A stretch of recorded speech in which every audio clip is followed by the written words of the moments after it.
Hopefully this works this time. With any luck. There's a picture on it.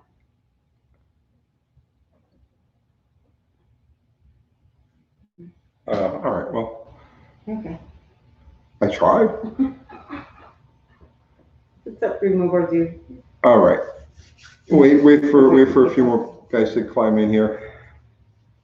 I'm so sorry about that. It's like forces beyond our control. It's weird. We never had a problem. No.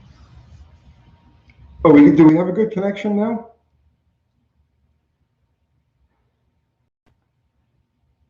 It is the squirrels. I almost guarantee it's the squirrels. It's the alien squirrels, reptilian alien squirrels. We're keeping this up, Tony, right?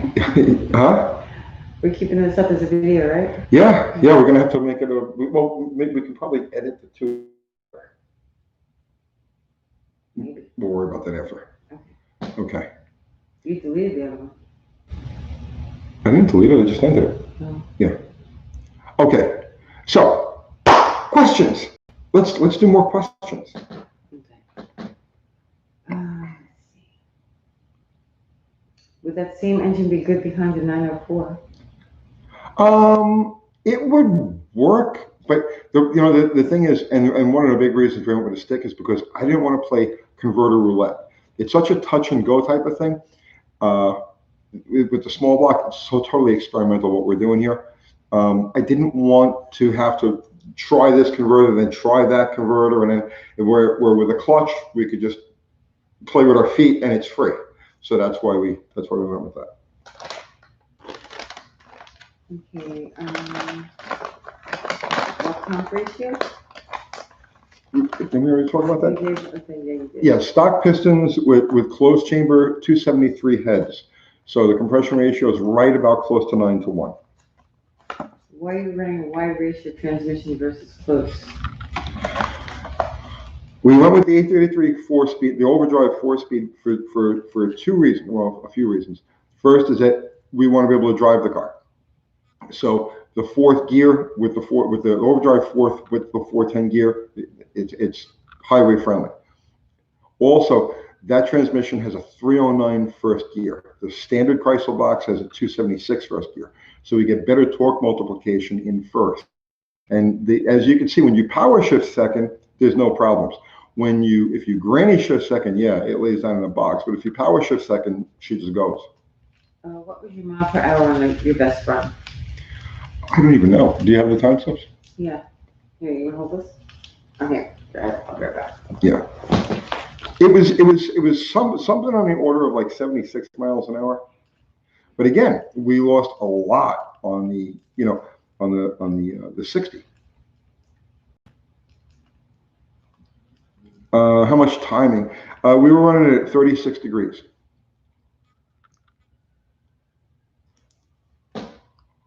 Thank you, Fubar. That's our merch. Is this the right one? Hang on.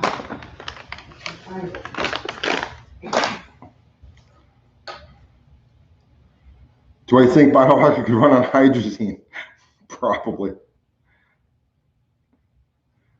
Okay, you place an air shock on what side and what's on the other side or the rear end. There's an air shock on the right side on the right rear, and there's a three-way adjustable drag shock, competition engineering drag shock on the left side. Is it this one? Pump gas, yes, 91 octane pump gas. Is it this one? Okay, so this was the best slip from that night, 919 7449. 7449? Yeah. I don't know what you read. Okay, so John just posted a link to a calculator. So like, I don't know if you guys missed the first part of the stream. The bog, I don't know if the bog was good for 1/10, 2/10, 3/10, I don't know. But if you go to Wallace Racing Calculators, and John Wilburn just posted the link here. There's a calculator where you can put the 60-foot time in, and it'll give you what the overall ET should have been. So as it turns out, in an eighth mile, 1/10 of a second in the 60 is worth approximately a half second in overall ET. So if the bog was good for a 10th, then the 919 would have been an 860 something. If it was 2/10, it would have been an 18, in someplace in the 18s. If it was 3/10, it was down in the high 7s. I don't know how much that bog accounted for, and that's why we're not going with the numbers. That's why we're not posting numbers yet. I mean, they're there if you want to see them. Like I said, if you watch the run, you can see the scoreboard. The 919 pops up on the scoreboard, but it's not relevant yet because we still have to get off the starting line. Once we get off the starting line and we get to 60 foot where the car is actually functioning, then we can start paying attention to numbers. Broken Logic sends you $2, but he's asking what you think of a Chevy 4.3 V6. We're not talking about anything but bottle rocket tonight, Broken Logic, but I mean, they're good driver motors. The 4.3. What's up, Zero? Okay. Let's see. Shift, what is it? Slick shift. You grind every other tooth off the synchros so that you don't have to clutch it. You can just jam it into the next gear. Iceman, if a 360 was available, would you have gone that route? I have 360s. I got big blocks. I got 360s. I got a Hemi laying in there. We have every type of Mopar you can imagine. We use the 318 because nobody uses a 318, and we use the 318 heads because even the few people who do use 318s don't use 318 heads. So that's why we went with 318, because it's junk. Let's see. Sales from the junkyard since you're 499. Well, thank you. Greetings, Uncle Tony, from a fellow Mopar enthusiast out here in California. There's a little something for the gas tank. Thank you. I appreciate that. Okay.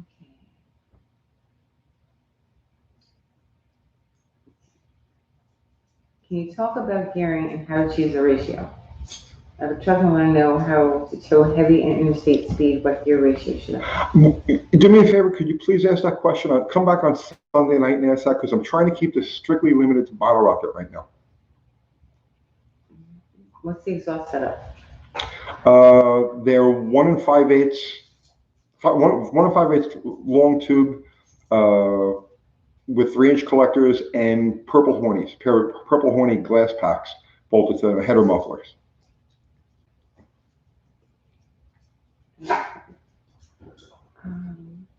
Are you going to consider putting a line lock on bottle rockets so you don't roll back after your stage of the tree?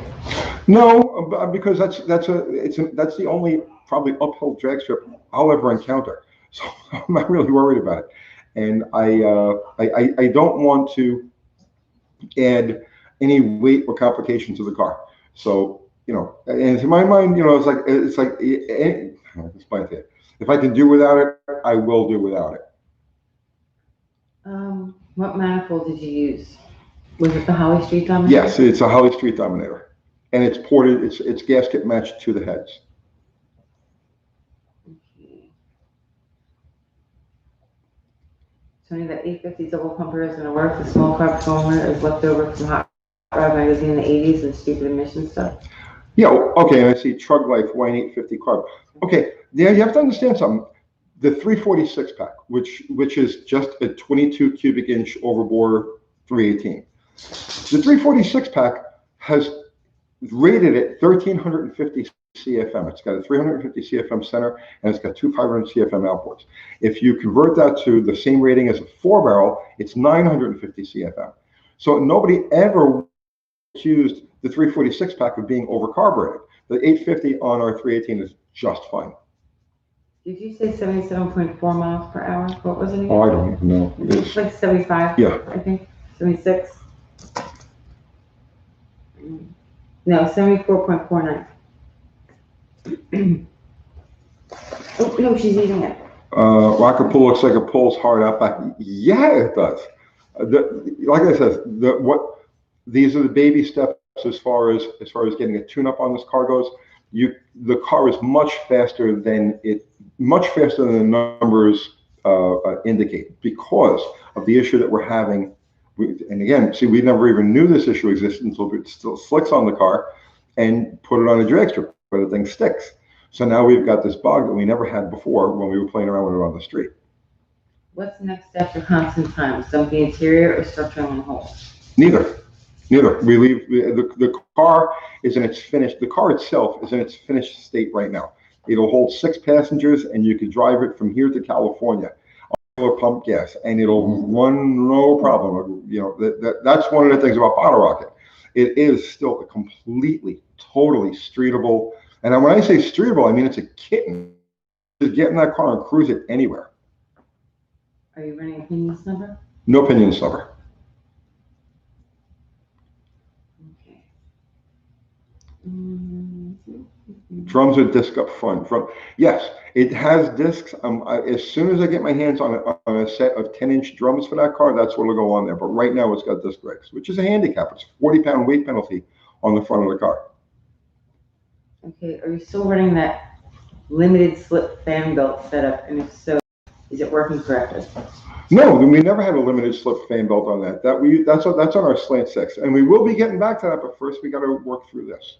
What cam did you use, and is it good on the street? It's a comp grind.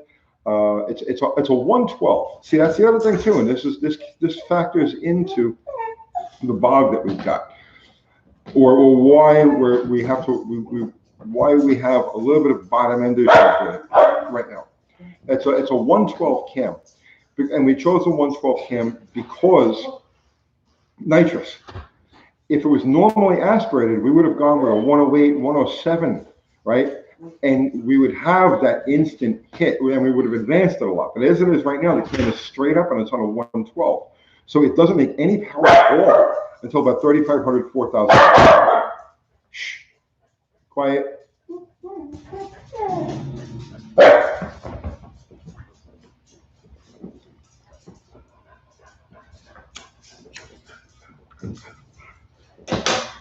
Okay, so have you decided on 456 or 48 gears? Neither. We're going to stick with the 410s and tune around that.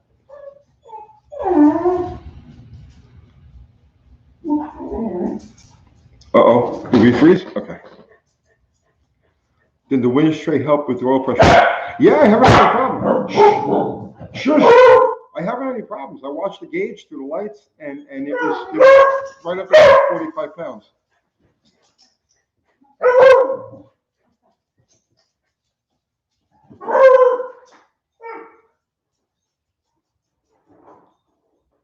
What size tires on the 410? They're 28-inch tall right now. No, there's no pinion snubber. Does radiator size have to do with ET, weight, drag on the water pump? I haven't looked at the water pump as far as trimming back and I used to do it on my street motors. I would trim back the veins on the water pump. It does have a very heavy radiator in it, but again, junk. The whole point of that car. You have to understand the point of that car is the car is made of junk from one end to the other. It's all throwaway parts. It's all bad parts. It's all stuff that nobody would use, and that's why it's on that car.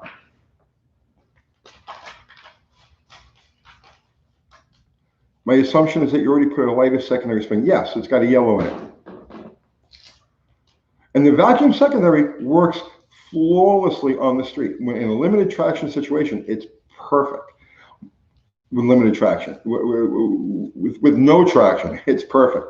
And that car has like zero traction on the street. Even with the radials that are on it, it just unless the street's got rubber on it, it just spins. You can watch that video that we did. Paranormal caught on camera, and you'll see a street hit with that car with the drag radials on it, and it just spins it all the way through first. Is she street legal? Yes.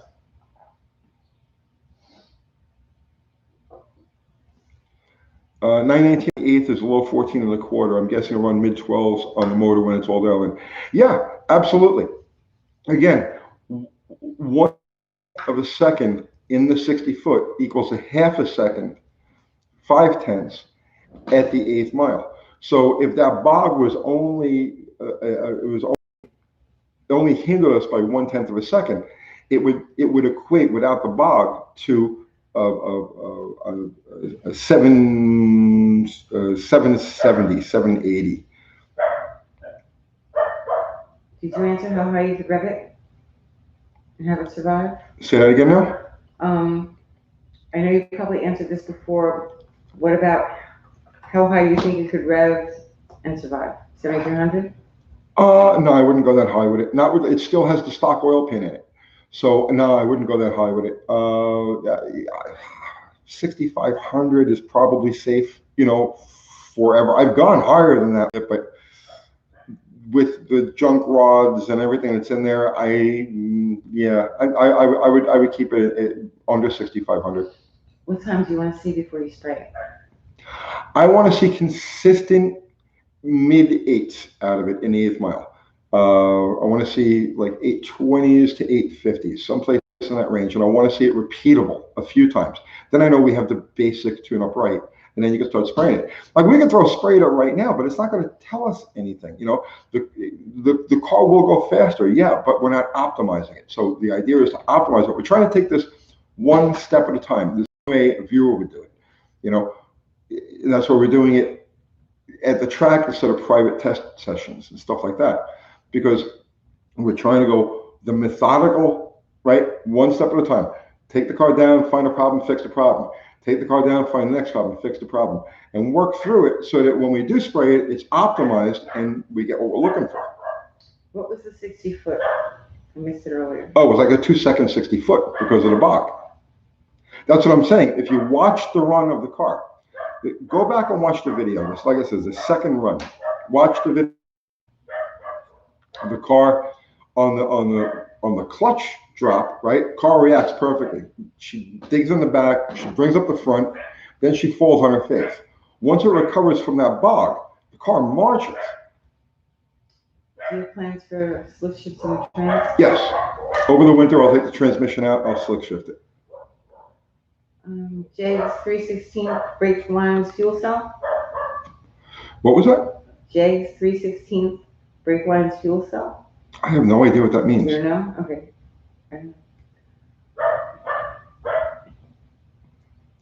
Once you spray it, you go into one fuel? No. No, the idea is to keep the car completely pump gasable. Power valves in the car? Yes, power valves, both primary and secondary. Oh, of course, the vacuum secondary carb didn't have a power valve, but the 850 that's stuck in there does have a power valve in the secondaries. How are you going to handle going faster than 1580? Won't that scare you? It'll terrify me. I don't know how anybody would want to do that. Come on, Tony. 0.8? 0.8. I don't know. What were you talking about? Maybe I missed it with the dogs. I don't know. I don't know. With spray, what do you think will be the weak link in your setup? Rear end head gaskets? The rear end. The rear end is going to be the rear end is going to be the weak link. I know I'm going to have to spring axles, but I want to go until it breaks an axle. I don't think the ring and pinion is going to be an issue at all. People use 8 1/4 rears in a lot of off-road applications, and they abuse them like there's no tomorrow, and they keep on, they keep coming back. But the axle's definitely a weak link, and I think that's what will break first. Sports says, I'd just like to say this is the greatest build on YouTube. Me and my coworkers talk about Bottle Rocket every day. Oh, excellent, excellent. I personally love the car. I mean, when I tell you I love the car, I mean literally, I do love the car. It's. He doesn't want to show us the paper time slip. Here, where is it? Show them the paper time slip. Here, well, I mean, what do you want to see? Honestly, I swear on my eyes, I didn't even look at this thing at the track. Yeah, we just read it and then we just moved on.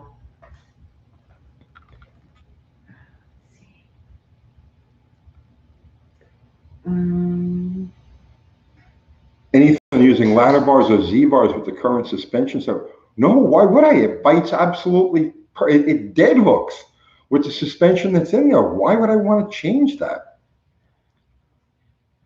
If anything, I need less traction. I'm looking for somebody's comment, but what's up the Osman 38? I don't know what I skipped over. Ask again. Robert Lee put an 8 3/4 in it. No way will a 318. But you don't understand. I have 8 3/4 rears. I have gears. I have houses. You name it. I got 8 3/4 stuff. The idea behind Bottle Rocket is to use the undesirable stuff. That's the whole point. If you don't understand the concept behind this build, then you don't understand what we're doing here. Listen, Okay. Read my lips. The entire concept of Bottle Rocket is to use nothing but undesirable junk. That's the point of the car. If you don't understand that the car is built out of the least desirable parts, then you don't understand what we're doing with it. Do you understand? Does that make any sense? Bottle Rocket is read my lips. I'm going to go slow because a lot of you people are just fucking stonad, right? Read my lips. Read my lips. Bottle Rocket is deliberately built out of inferior parts. We did that on purpose. I have close ratio transmissions everywhere. There's 2 close ratio transmissions sitting right Bottle Rocket right now. There's one here in the shop. I've got big blocks up the wazoo. I got 360s. I got good heads. I got all of that stuff. We're not using it in Bottle Rocket because that's not the point of Bottle Rocket. Okay. Okay, I think I made that clear. Did I make that clear? Does anybody get that? Okay. Is it buffering again? I don't know. I guess one. Oh my gosh. I may need to write it on the wall behind me. I know. It's frustrating. It's frustrating. But again, see, that was the point of the car. The point is to see what you can do with stuff that nobody wants, that nobody uses. That is the point of the car. I mean, the fact that it runs it all is pretty good. Let's see. If I ever need higher octane fuel, you can get 100 octane. No, you don't understand. Bottle Rocket has to run on pump gas. When I say pump gas, I mean gas that you can pull into any gas station anywhere on Earth and pump it in there. It has to. That's one of the prerequisites of this entire build. It has to run on nothing but 91 octane ethanol gas. I still don't get why you're using 14 gears. Because with the spray, nitrous is all about torque, right? To go with a deeper gear could, when you start laying that torque into it, and it's sudden torque, could upset the rear suspension. We want to use the stock leaf springs. It has the stock leaf springs in it now and no other traction device. So if we go deeper than 410 gear, now you're going to get to a point where will upset that suspension. We can work with the 410 gear. The 410 gear will work perfectly when we start to spray it.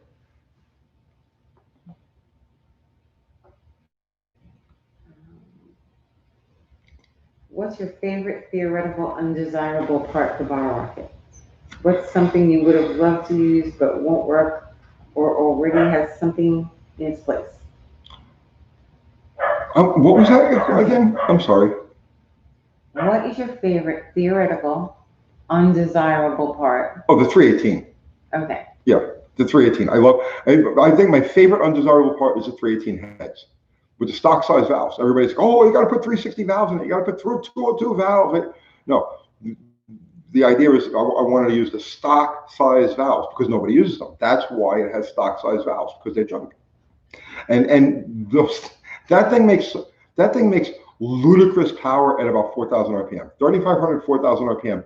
It's just crazy. It does hit at about 6,200 or thereabouts.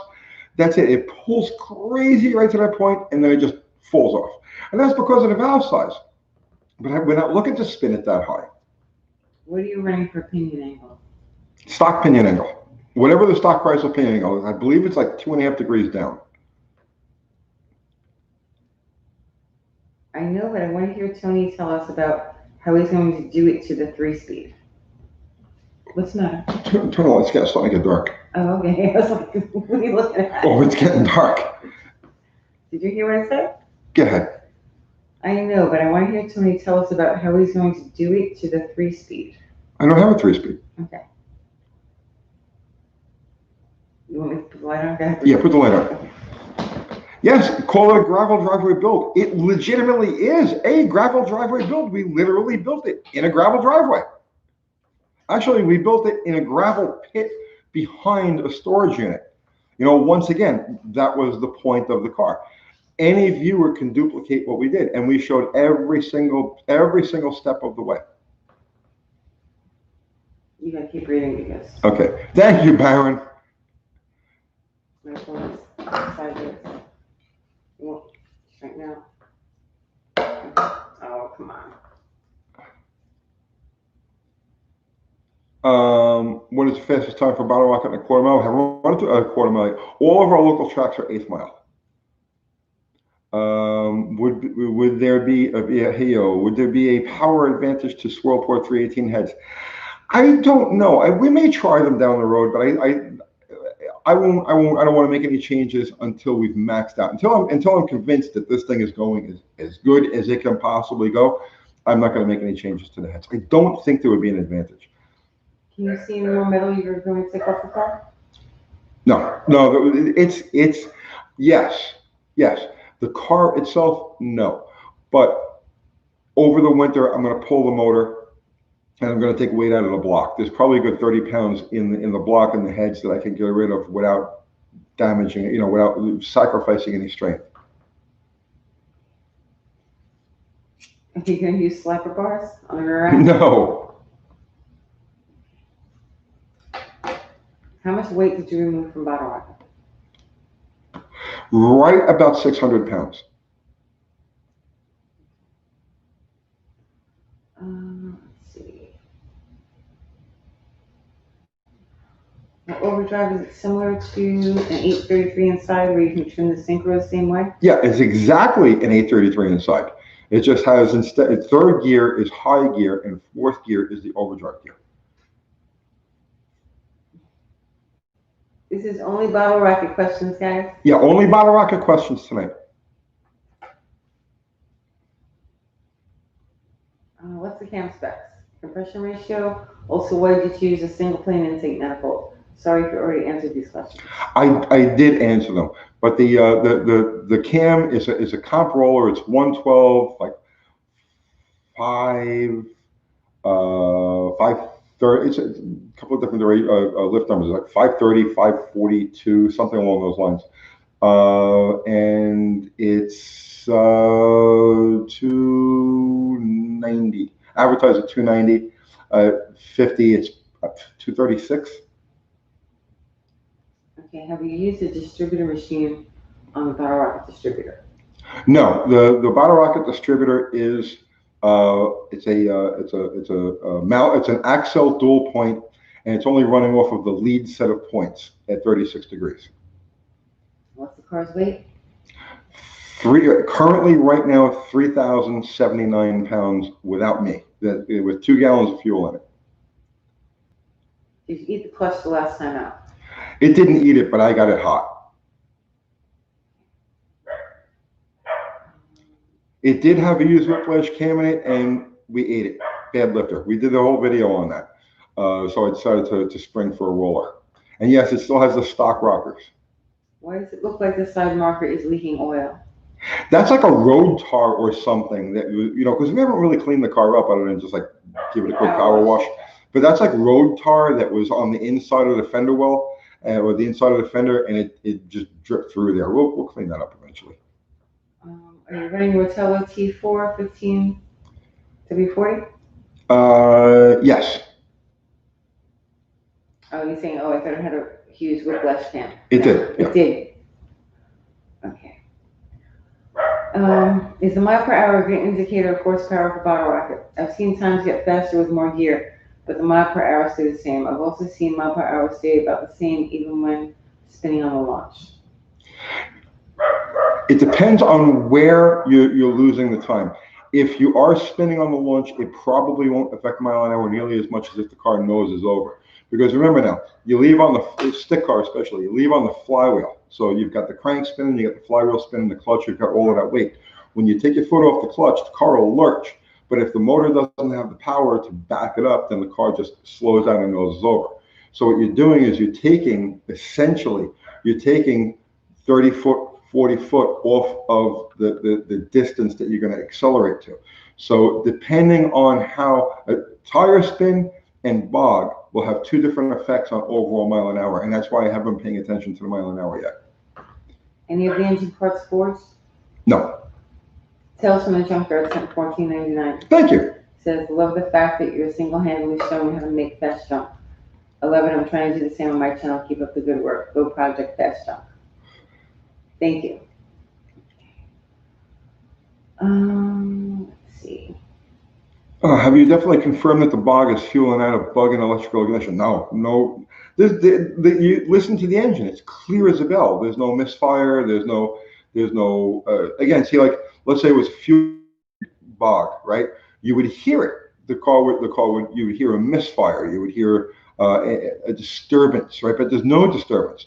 It's clean. It just grunts down too low because the secondaries take a little bit of time to get open. Even with the lightest spring, it has the lightest spring in it. They still take the secondary diaphragm doesn't get a vacuum signal until the throttle blades are straight up and down.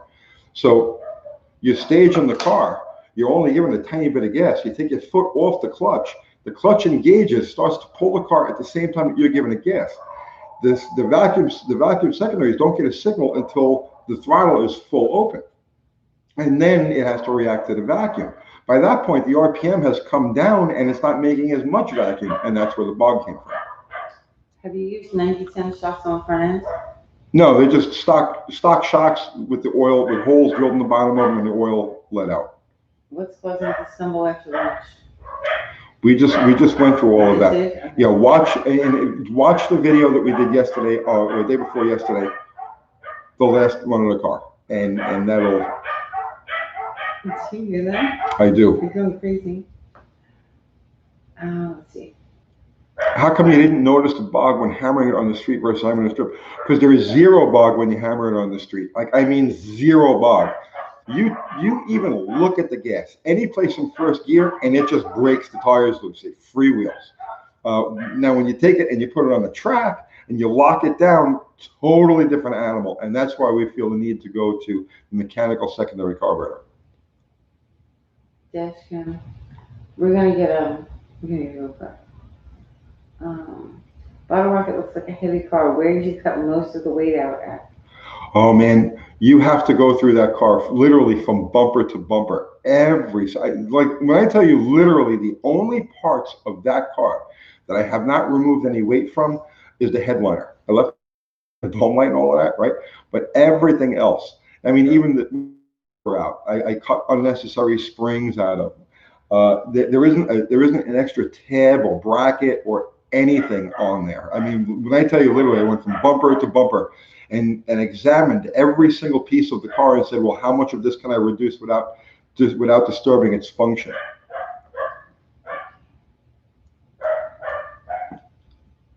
So what's your fix for the bug? More RPM in the head? No, more RPM isn't going to do it. Mechanical secondary. We're going to mechanical secondary carburetor. It needs more gear. Normally aspirated, yes, I agree. It does need more gear. But it's not a normally, the ultimate goal of this car is not normal aspirated. The ultimate goal of this car is nitrous. So it doesn't need more gear. We're going to optimize what we have now. Once we have that all worked out, where the car does repeats the same ETs over and over again, and it doesn't matter where they are, as long as they're repeatable, at that point, we'll start spraying it. But that's not why we're not changing the gear. If it was going to be a normally aspirated car, we would definitely change the gear, but it's not a normally aspirated car. Are you planning to try different types of carb spacers? It has right now. The carburetor is up against the bottom of the hood. Actually, if you look at the car carefully, the hood, the center of the hood, is all beat out with a hammer because I needed to make some clearance over the top of the carburetor. It has a 4-hole spacer, then it has a nitrous plate, then it has the intake manifold. It's as high as it can possibly get. Are you experiencing any wheel hop with your current suspension setup? Zero. The suspension setup on the car is I mean, dead nuts perfect. How long before bottle rocket gets paint job? It won't. I'm going to leave it the way it is. Is the rear end welded? If so, yes. Is that practical for a skinny tall tire on a light car that will be driven on the street once in a while? Yes, absolutely. Did you get the doors and put the panels back on? Yes. The doors, the windows roll up and down. Roll up your windows, right? The windows roll up and down normally, but like all of the bracing inside the door has been cut out, and even the part that stabilizes the window so it rolls up and down, that's all been removed, and it's actually been replaced with plumber's tape. I've got a length of plumber's tape stretched taut and bolted to the door frame and the window channel to keep the window straight so it goes up and down easily. I know it's a long way off, but I can't wait to see it on Nitrous. Do you think it will lift the front tires? It'll lift the front tires the way it is.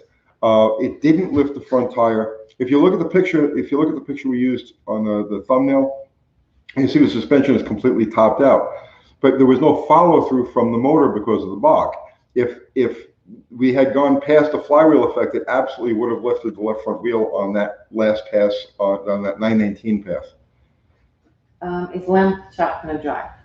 No.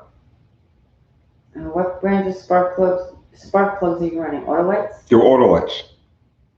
How about taking off And the front bumper? the application for them is 1968 340 4-speed. How about taking off the front bumper? No. No. No, because the car, the bumper doesn't weigh anything. All of the brackets have been cut out from under it. There's just two small brackets on the bottom and two tiny tabs on the top that hold it in place. And the actual bumper itself only weighs about 15 pounds. Are you using an aluminum transmission case or is it cast iron? Aluminum. It's aluminum case with a cast iron tail shaft. Let's see. Spark plugs, hot or cold? What are you using? Off the top of my head, I can't think of the number. They're 60. Look them up by application. Like I said, the ones by application, they're 1968 340 4-speed. Tony, please get this car out of the 9s in the 1/8 this week. I don't know if we can get to the track this week. Yeah. Weather permitting. Rains here a lot. Yeah. And that's the other thing too. None of our local tracks have track drying equipment. So if they get a shower, like in the early afternoon, they're done, right? Because that's it. They have no way to dry the tracks. Is the secondary issue corrected? The 850 is on it now, but I haven't done anything except just set it up so that it sits and idles. What's the one thing that made the most power on Bottle Rocket? I don't think there's one thing, to tell you the truth. It's a combination of stuff. The heads probably, there's a lot of porting in those heads, and you can see exactly what we did to those heads. If you go back to the series, I show it every step of the way what we did with those heads. That's probably where the bulk of the power is. And I'm going to tell you right now, seat of the pants, the thing makes every bit of 375, 390, maybe 400 horsepower on the right day. What happened with lamb chop? I must have missed something. Go back to the live that we did on June 28th. We left it up. It's still up there, right? June 28th. And watch the first 15 minutes of that, and it explains everything that went on with lamb chop. Okay. If you were to get the car painted, what color would you have it? Same. Yeah. Why did you pick a 4-speed instead of a torque plate? Because I didn't want a few reasons, but the biggest one is that I didn't want to play converter roulette with it, where it's like you got to guess what converter it's going to need here, and then you make a change, and that a converter doesn't work, and so on and so forth. So by going with a stick, it's like no problem, just alter the, just change the RPM or change the way you come off the clutch. So that's the biggest reason. There's several reasons. Plus, it takes less horsepower. There's less parasitic loss to a manual transmission than an automatic. That's the same thing with the rear end. There's less parasitic loss to an 8 1/4 than there is to an 8 3/4. How'd you set up the front end alignment? Toe is dead nuts, and camber is set so that as the front end comes up, the tires go straight. I couldn't give the actual alignment specs. I did it by eye.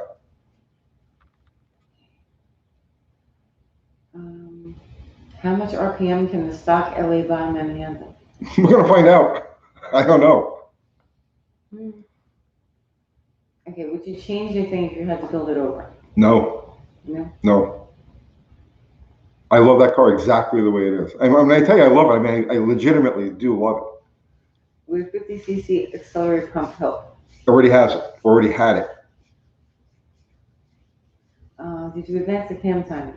Cam is no, and that would be a big help, but I don't want to advance the cam timing because, again, nitrous.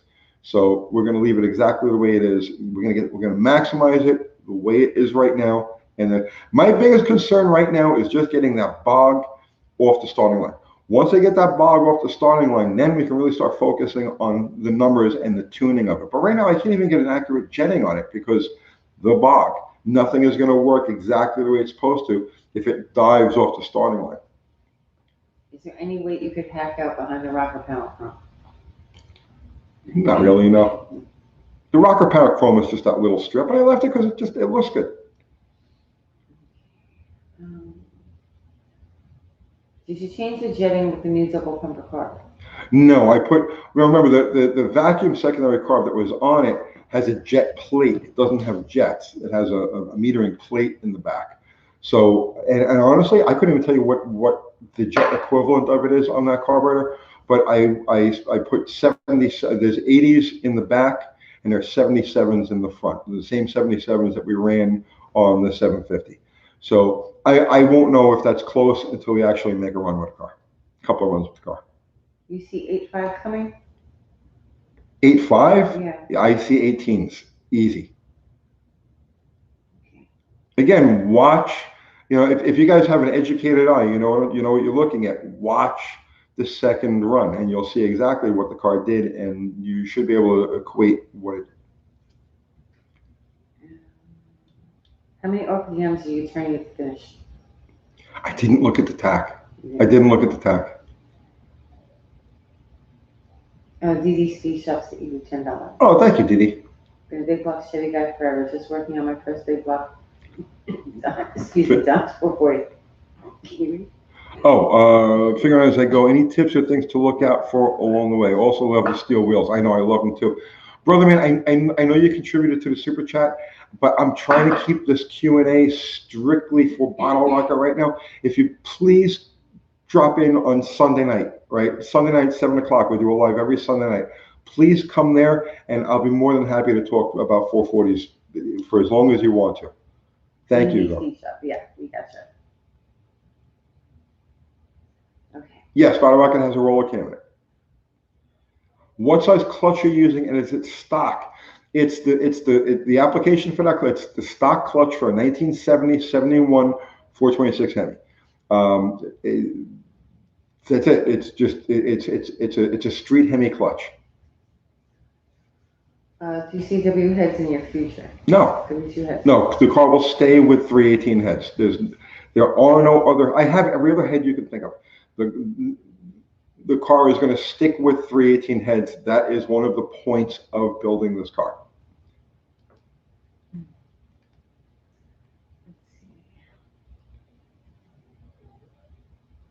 I don't have anything new. That's not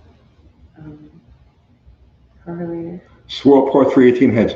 There's no advantage there is no advantage to swirl ports in this application. The swirl port head is a low RPM thing. That swirl port, and it's really not that elaborate, but these heads, the 1960s, the ones that are on the car now are 1967 through 69 273 heads, and they have a beautiful exhaust port. It's actually it's the same size as exhaust port as an X head. So that's why no swirl ports on those. At what RPM do you think Bottle Rocket is making most of its power as it sits now? 4,000. 4,000. It's an absolute animal at $4,000.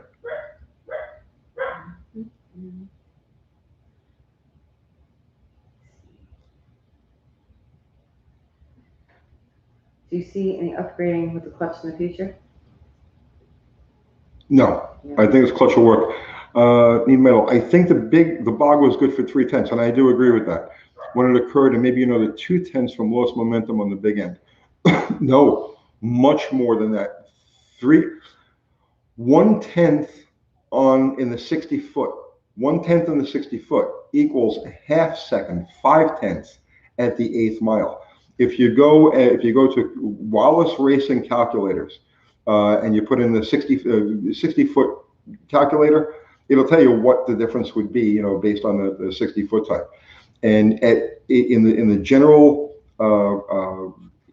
ET performance range of this car, 1/10 on the 60 foot is worth 5/10 at the 8th mile. So 3/10 is a second and a half on the big end. And I do agree. That's the number that comes to mind. I don't want to say I think it's 3/10 because it makes it sound, like, oh, he's digging in excuses, right? But so I'm gonna be real conservative and say 1/10, 2/10, right? But in my deep down inside, yeah, I feel that it was 3/10 also.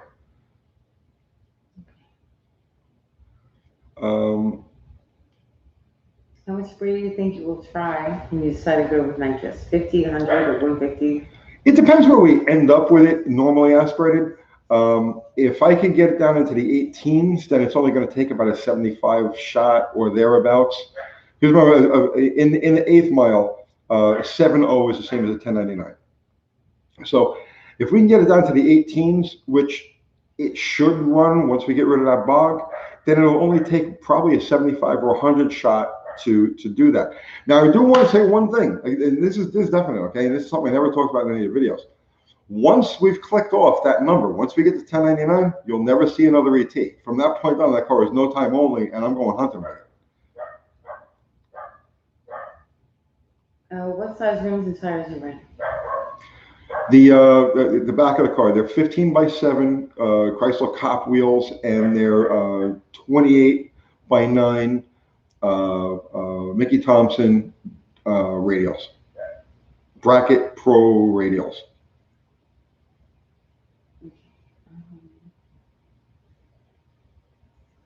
What 318 block? They stop with the adjustable valve train 273. Solid roller? No, it's a hydraulic roller, and it's got stock rockers. And Mopar Man 72 rotor, 72 4-door B bodies were never optional with a manual trans. No, they actually were optional with a manual trans. The 3-speed was, the 3 on the tree was standard, but they were also available. You get a 404 speed in that car, and I've seen them, like, they're around. I've seen station wagons 404 speed. But I fabricated the clutch linkage, the clutch pedal, and the clutch linkage in that car. Do I answer this? What is it? You beat the heck out of one shop of experience where you, wait, what's this now? Mopar Black Knight. You beat the heck out of Lamb Chop and his inexperience. You wear this drag racing god, yet rolled backwards on the start. I've lost a lot of respect over the last few months. Fine, lose all the respect you want. I didn't know the track was that. I knew the track was uphill, but I didn't know it was that uphill. You want to lose respect for me? Knock yourself out, brother, man. Ta-ta. He said goodbye. Bye. High pressure oil pump or standard oil pump. It gets about between like 5 and 6 pounds at idle. You in second gear at the finish? No, I shifted just before the finish line.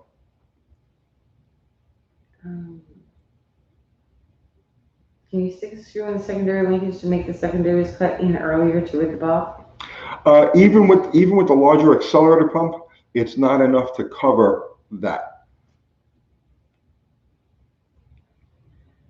Front tire and wheel size, you only give the rear. Oh, they're the front rims are stock Chrysler 15x5s, and they're front runners. How did you set up the timing curve and you're dizzy, and why? Or is it locked out?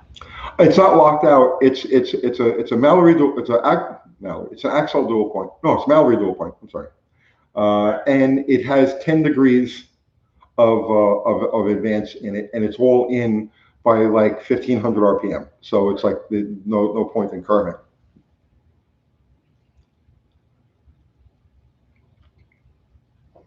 Can I show you the fabricated clutch pedal linkage? We did a video on it. I can't think of the name of the video. Just Google clutch. Not Google clutch. Go to search on a channel clutch or clutch pedal, clutch linkage, something like that, and the video will come up. We did a whole video on that. Do you plan to use line lock to hold the car on the starting line? No. Let's see. Can you show us? Oh, you spread that one. Okay. Thank you, Mopar. Thanks, Mopar, Dan. a little bit to put towards anything you deem fit for Bottle Rocket, getting even better and cooler. I continue to enjoy everything you do. Thank you, I appreciate that.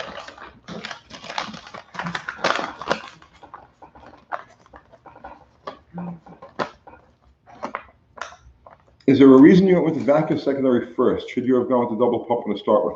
Probably.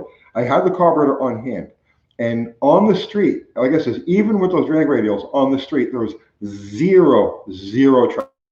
So the vacuum secondary works out just fine. Now, because you got to pedal it and you got to feather it coming out off the clutch anyway, and so there's no detriment to having the secondaries coming a little bit later. Actually, it works in your favor. But dead hooking there at the track, no, it won't work at all. So that's, I mean, on the street, I may stick the 750 back on it because I was really happy with that carburetor. But running it for ET on the track, no, it absolutely needs the mechanical secondary carburetor. No pinions number, right? No pinions number. Any block tricks to the 318? I haven't done anything to it, but I'm going to. The motor over the winter, the motor is going to come back out of the car. I'm going to lose a bunch of weight in that block, a bunch of weight in the cylinder heads, and I'll probably polish the valley, do some oil drain back work. But I don't want to do that until winter comes, the tracks are closed, and I got months to do nothing but mess around with it. Do you think you're giving up anything by running those heavy ass top car wheels? Yes, yeah. On the street, no. On the street, they make it easy to drive. On the track, yes, they definitely do.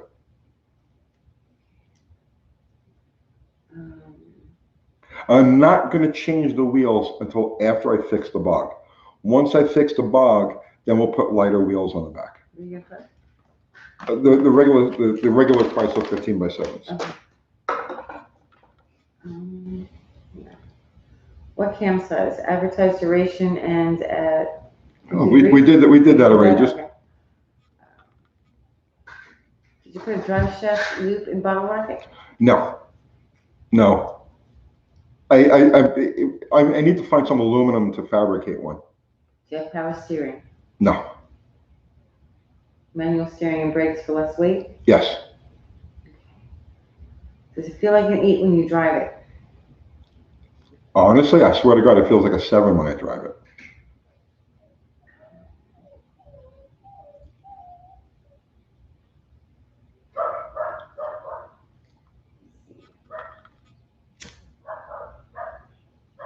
Is the camera straight up? Yes. Yes, I'm tempted to advance it, but I'm going to leave it the way it is for right now because again, nitrous. Everything is spec'd and set up to run nitrous, so I'm not going to make any changes to that now.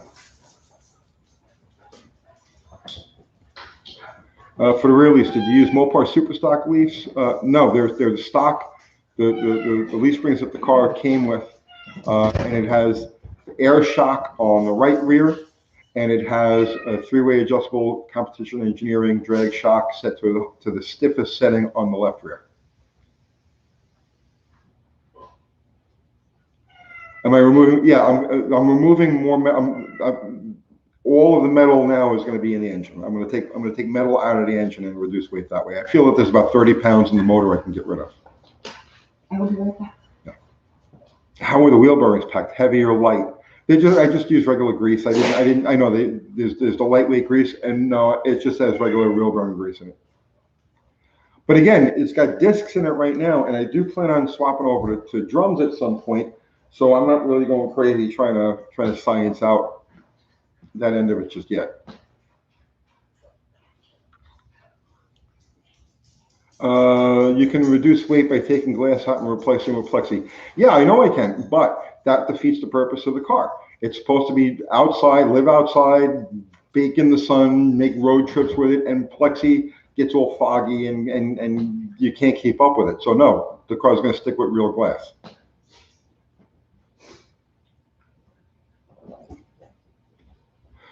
Dave Dauber, yeah, all of the overdrive transits have that, and that's what I've got. And it's not just the Duster overdrive trans. All of the overdrive trans have that first gear. Or the green bearings are both 8 1/4. No, the green bearing is what would be in an 8 1/4. I don't want shorter rear gears, not at all. No, no, I don't need, no. Gears are fine just the way they are. Does it have the emergency brake still in it? No, it does not.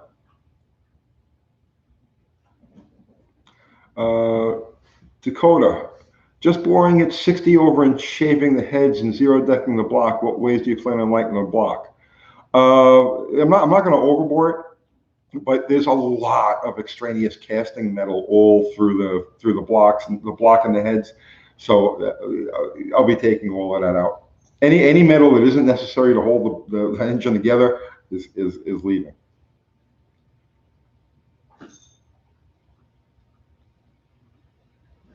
Jake Borg, it's easier to take weight out of my race car than to lose weight myself. Yeah, I know.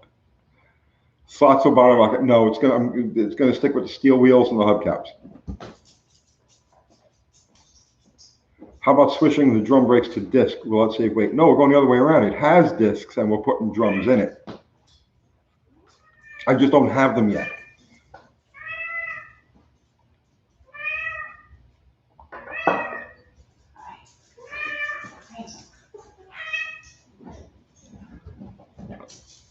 Do you have solid mounts? No, they're the stock Chrysler sandwich mounts, but there is a length of chain. There's like about 6 lengths of chain bolted between the motor and the K-frame.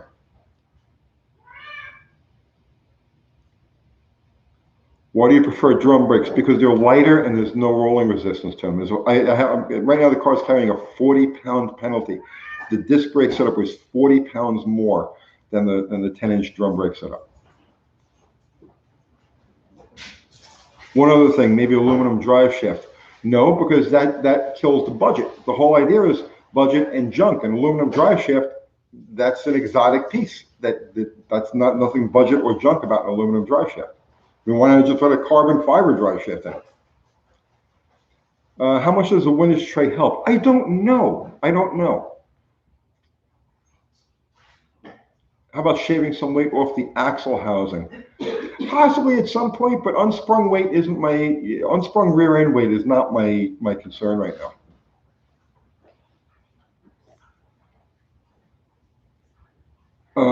Uncle Tony, how should we prepare for Uncle Kathy's birthday spectacular? Send her fish. She loves fish. Yeah. No way you're going to run a 10-second quarter mile without serious amount of work done to the motor. Okay, Brandon. Thanks. Awesome. Thanks.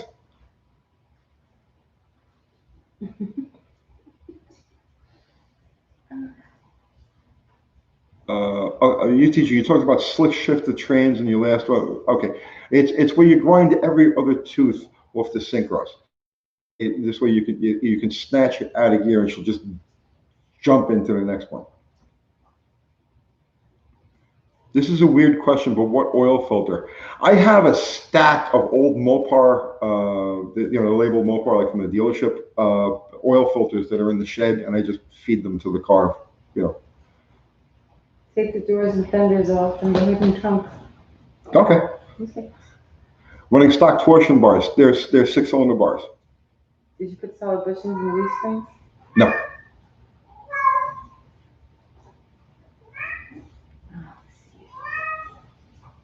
Oh, Stephen McCauley, how are you? Let's see. Thank you, Frank. Am I going to run a brake booster with the drums? No, there's no brake. They're manual brakes, and they'll stay manual brakes. I have manual discs on my 73 Roadrunner, and it stops perfect. Is that a car stuck in your house? What? I don't know.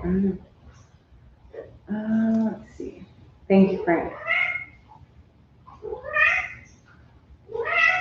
Sorry if I may have missed it. Using synthetic oil gear. Oh, that's a good question. No, the engines in the engine I'm using a Shell Rotella. It's a 15W40 diesel oil, and in the transmission and in the rear end I'm using regular ATF.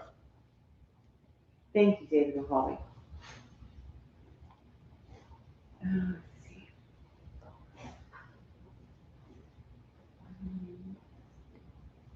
How can you get a one-on-one about engine questions? Sunday nights. Right now, it's just Yeah, Battle come, Rocket if you have any questions other than Battle Rocket, come on Sunday night. 7 o'clock Central Time, we do it every Sunday night, and join us then and I'll answer any questions. ATF for gear oil in the transmission. ATF.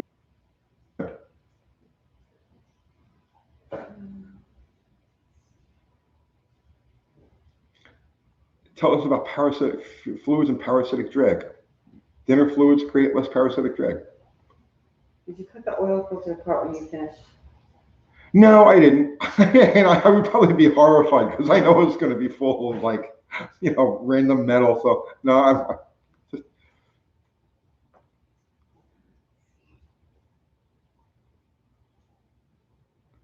I'm sure you've said what engine specs are a million times, but go over it one more time for a guy.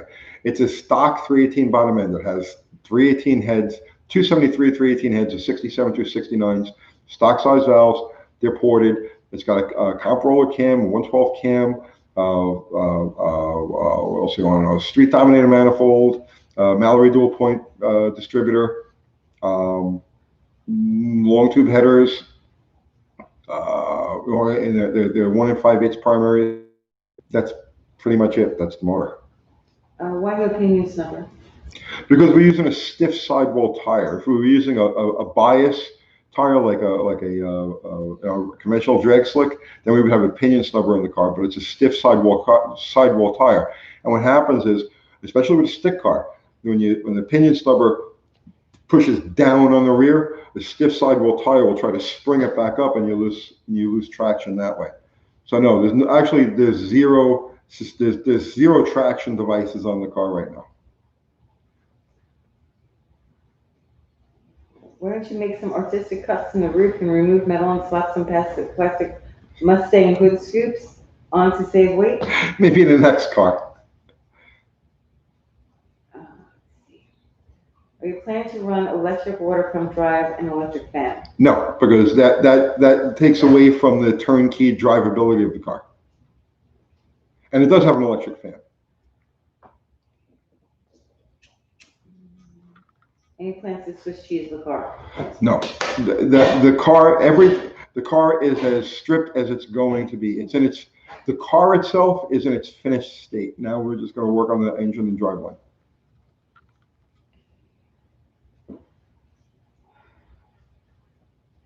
That thing hooks for not having any traction devices on it. Traction devices on Mopars are highly, highly overrated.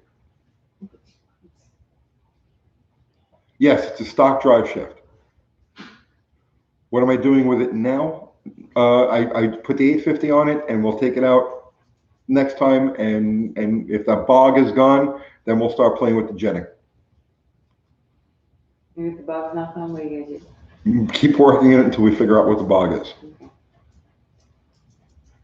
Any plans to somehow reduce lash in the drivetrain? There really is no lash in the drivetrain. It's pretty. It's solid. It hooks like a 12-second car.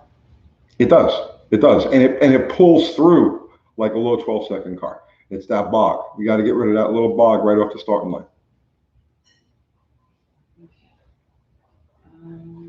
How much weight was removed from the doors? Probably about 15 pounds a door, between like 12 and 15 pounds a door. Is Battle Rocket racing with a battery? Yes, it's got a battery in the trunk, mounted over the right rear. It does have an alternator field cutout, so that when I pull around to make the run with the car, I shut off the alternator, so it's only running on battery power. Rubber or urethane bushings for the leaves, and why? They're the stock. The leaf springs have never been out of the car.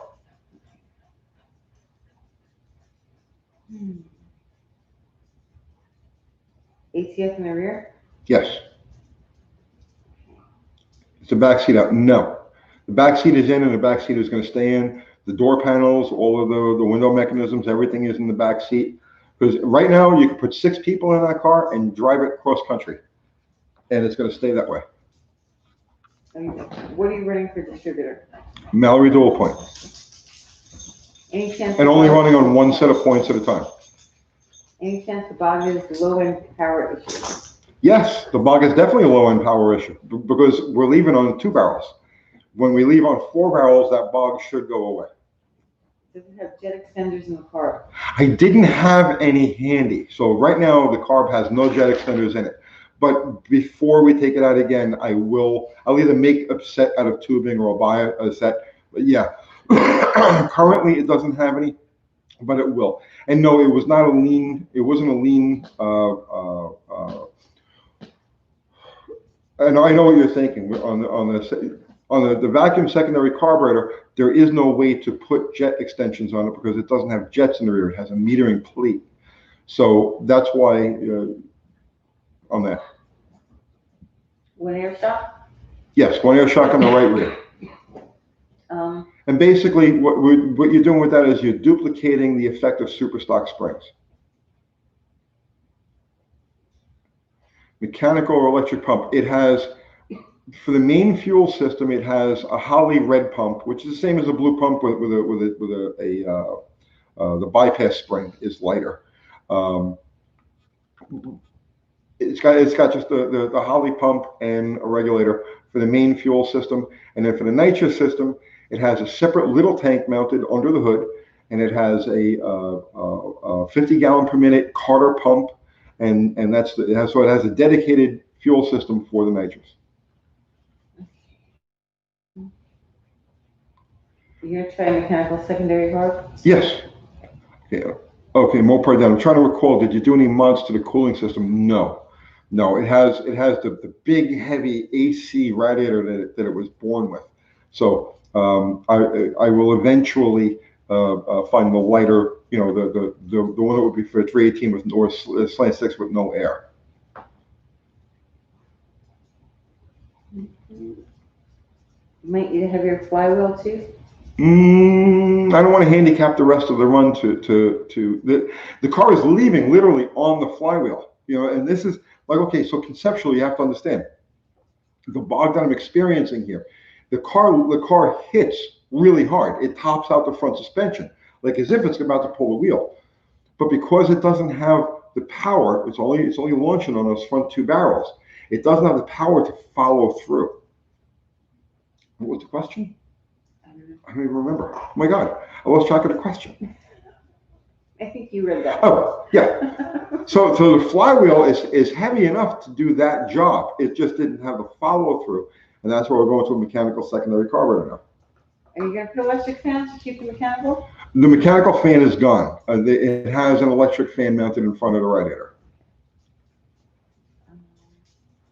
What would have to happen to make it a drag racing purpose only car? Any intention? What would have to happen to make it a drag racing purpose only car? Take the back seat and the door panels out. Not much. I mean, take the headliner out, replace some of the glass with plexi. I mean, it wouldn't take much. Talk to a stock eliminator racer to know how to. I know how to set up a soft lock clutch. Can you guys live stream the track night? That's really hard. There's no signal from there. Yeah, I mean, I would do it. We would love to do that, but there's no signal. I was able to get one post off on Facebook last time we were there, and I couldn't post anything on Instagram. So yeah, there's no signal. It's really rough. Maybe Music City is better. I don't know. Might be. We'll try. Someone mentioned jet extensions. Good point. Carb could be starving a launch. It's not starving. The fuel. I know what fuel starvation feels like. This is not fuel starvation. And when you have that problem, you never have it on the starting line. Remember, as far as the jet extensions go, it's for when the fuel level starts to drop in the bowl. But on the starting line, the bowl, especially in the secondary side, is as full as it could possibly be. So there's no question that the jets are submerged in fuel. When you have the problem when you have a fuel starvation problem where you need the secondary extensions, that's generally towards the top of first gear, like into second gear. the fuel level in the bowl will start to drop. It can't be replenished quickly enough, and the fuel will run away from the jets, uncovering the jets. That's when you need the jet extensions. But when you have an issue immediately on the starting line, it's never a jet extension thing because the bowl is as full as the bowl can be. When do regulations require bottle rocket to have a cage? Bottle rocket is never getting a cage. Bottle rocket may get a roll bar, but it's definitely never getting a cage. The intention of the car is to go street race it after we've attained our goals. The idea that the whole goal of the car is just to go street racing.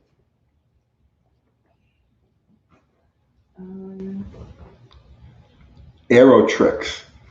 A few. Blocking off the grill was not an option on the car because it's got to be streetable. So there's a clear path from any air that gets through the grill to go around the motor and escape through the bottom of the hood. Well, the bracing is all cut away and trimmed away so that there's no drag there. There's no inner fender liners. So any air that gets piled up behind the back wheels has a quick escape out through the top of the fenders. The fenders, there's no fender lip. The front fenders are trimmed away so that there's nothing there. So that there's no air resistance there. It doesn't have to split the air.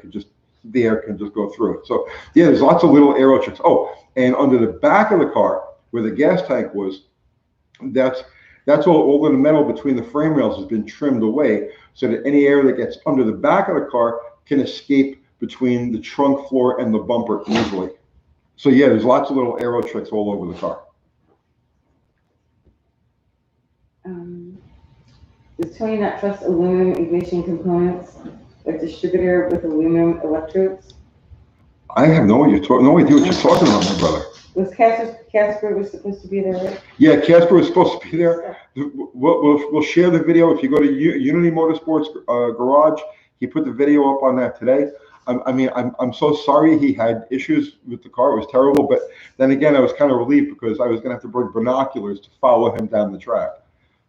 It would have been fun anyway. It would have been fun. I'm sure we'll race each other many times in the future. Thanks, Airsoft. Talk time. Thank you, Brian B. Cheap eBay supercharger, maybe? No. No? No. The car set it to run on the bottle. Okay.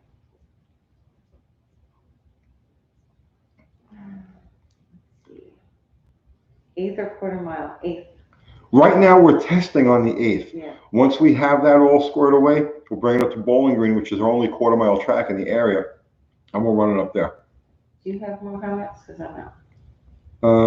Why NASA not turbo? Simplicity, and I've never built a nitrous deal before. My experience with fuels all has to do with nitromethane. This is my first experience with nitrous, and they're very closely related. So that's the biggest reason I went with it.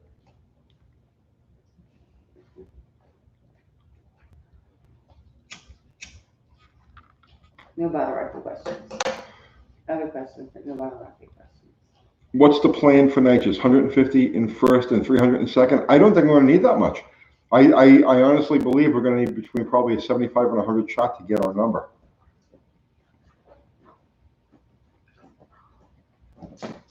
How long do you figure before we're ready to do that? To do what? To hit with nitrous. How many times do you think we're going to be out?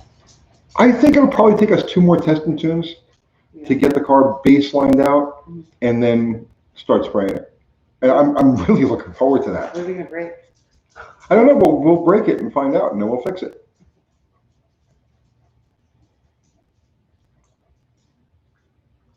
Can you get us dialed in for a lightweight kitting it and let them hammer it? Yeah, I mean, I'd love to. Yes.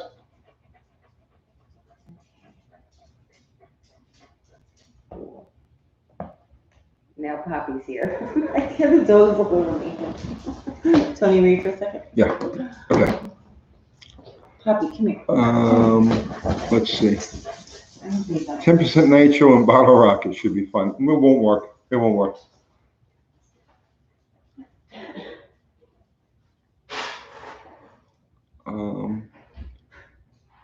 If I send $100, can ask a big block Chevy question, bro. I mean, listen, I would love for you to send $100, right? But I don't think I can answer $100 worth of big block Chevy question.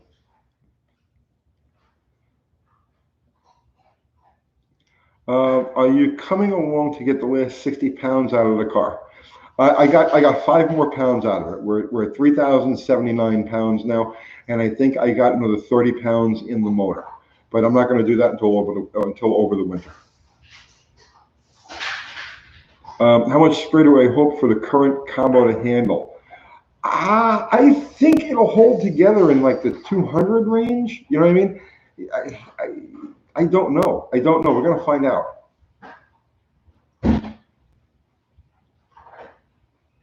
Would you want to have a separate fuel tank for higher octane?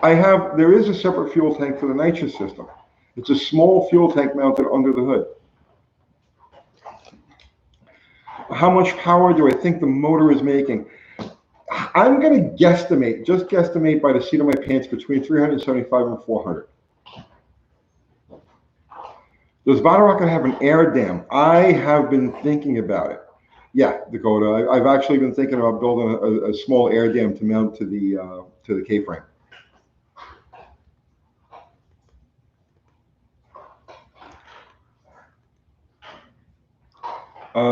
Tony, did you port match an inlet manifold? Yes, I did. And in general, is it worth doing? Love the build. Yes, it absolutely is worth doing.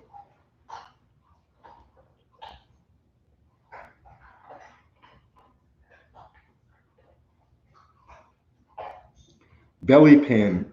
I don't know about a belly pan. Definitely an air dam, though.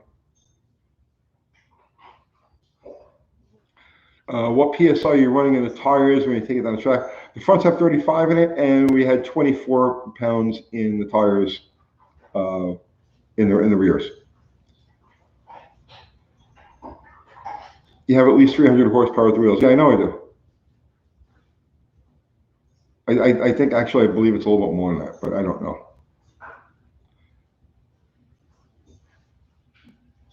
Nitrous is safe as long as the rings are gapped right and the tune is good. Yes. No, the rings are already gapped for nitrous. The gaps are at 30 thousandths on the top ring and 28 thousandths on the second ring. No, I'm going to have driveline issues with nitrous. I don't think we're going to have motor issues. I'm going to have driveline issues. I think those axles are going to give up. Head gasket thickness. They're the FL Pro. They're the Mali, and they're 22 thousandths. I think they were 22 thousandths. Thank you, Baron. Spray a 300 shot of nitrous on it. We'll handle it if you open up. I did it. I did that already. And I don't need 300 to get into the 10s. Definitely don't need 300 to get into the 10s. What year 318 engine? It's a 72.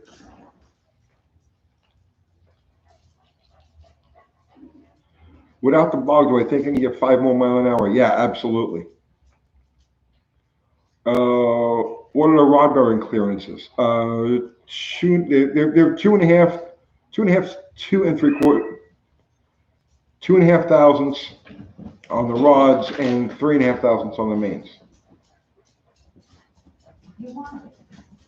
It's loose. The motor is very loose. It has like 6 pounds, 5-6 pounds of oil pressure at idle.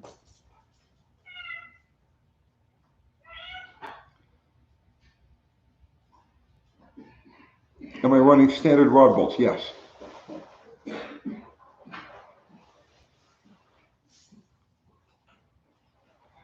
That's a good question. Admiral Sandwich, if you can go back and change one thing on the car, what would you do? That is a really good question. I don't know yet because we haven't pushed it yet. Like we haven't gotten to where we're starting to maximize it yet. So I really can't gauge what I should have done differently. I don't know, but that is a really good question.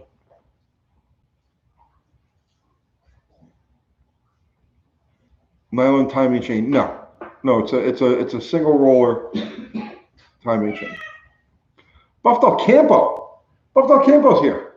Oh, hey, Buff Del Campo. The live stream just got important. I know. I was drinking water.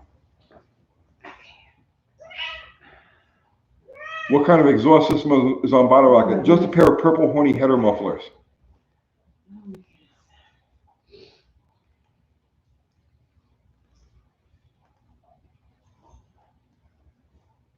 Yeah, tonight's only Bottle Rocket questions. Yeah, only Bottle Rocket Any other questions. And we've already gone longer than I wanted to, but Yeah, that's okay. answer on Sunday. Yeah, any questions not related to Bottle Rocket, come join us on Sunday night at 7 o'clock. We do a live every Sunday night at 7 o'clock, and we usually go for like 3 or 4 hours. So yeah, just please come by then, and I'm happy to answer any questions you have. How long have you been on? An hour and 20 minutes.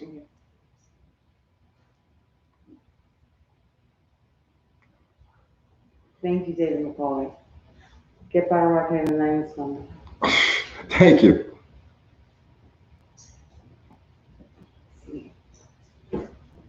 The animals are going crazy tonight. Not you guys, like the real ones.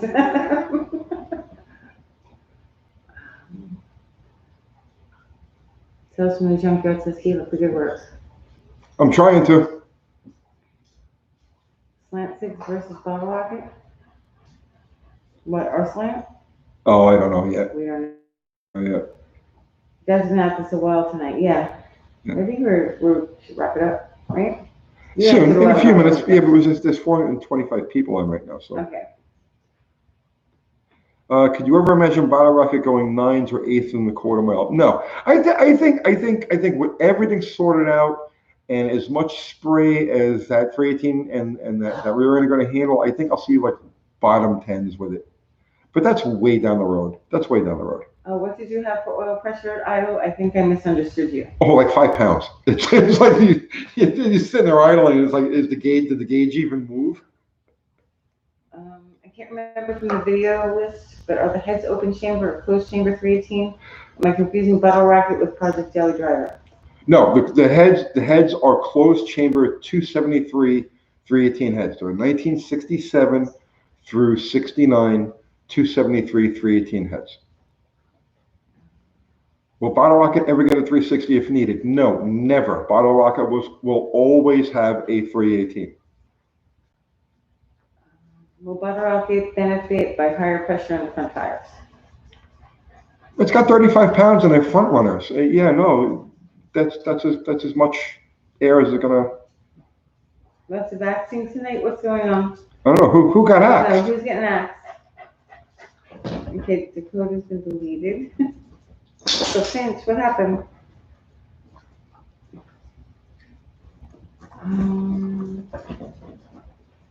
It's Bottle Rocket straight pipes. No, it has a pair of purple horny header mufflers on it. They're just simple glass packs. What kind of air filter do you run? None. None. The motor will not last long enough to have any detrimental effects from sucking dirt through the intake.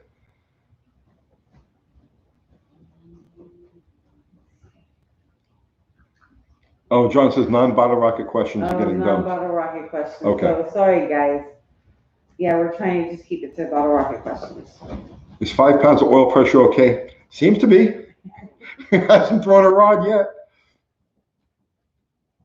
What is the nuclear option for Bottle Rocket? Oh, all 300. We got Nitrous Express adjustable setup on there. It's good to 300 horsepower. That's the nuclear option. Is just throw it all at it, you know. But I don't want to have to do that. I want to be able to I want to use as little as possible to get the job done, you know. And the job is to get a 1099 to light up on a scoreboard on a quarter mile scoreboard.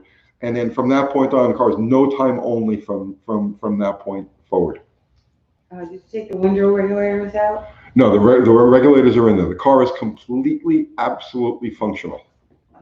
What's the timing set at? 36 degrees. What octane of fuel? 91.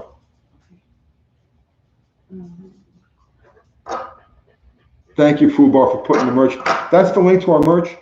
Thank hats, you, shirts, stickers. What else do we have? I don't know. We have all this stuff. Go to the store. Go to that link. Thanks. Thank you. He's just trying to keep stuff cleaned up so it's easy to read. Okay, Russell Finch, do you think the clutch is okay? Yeah, the clutch is fine. Wait. I haven't driven it since. It's still sitting on the trailer. I haven't driven it since, but I'm almost positive it's just I overheated the damn clutch. It's my fault. Did I match the springs to the cam? They're stock 340 springs.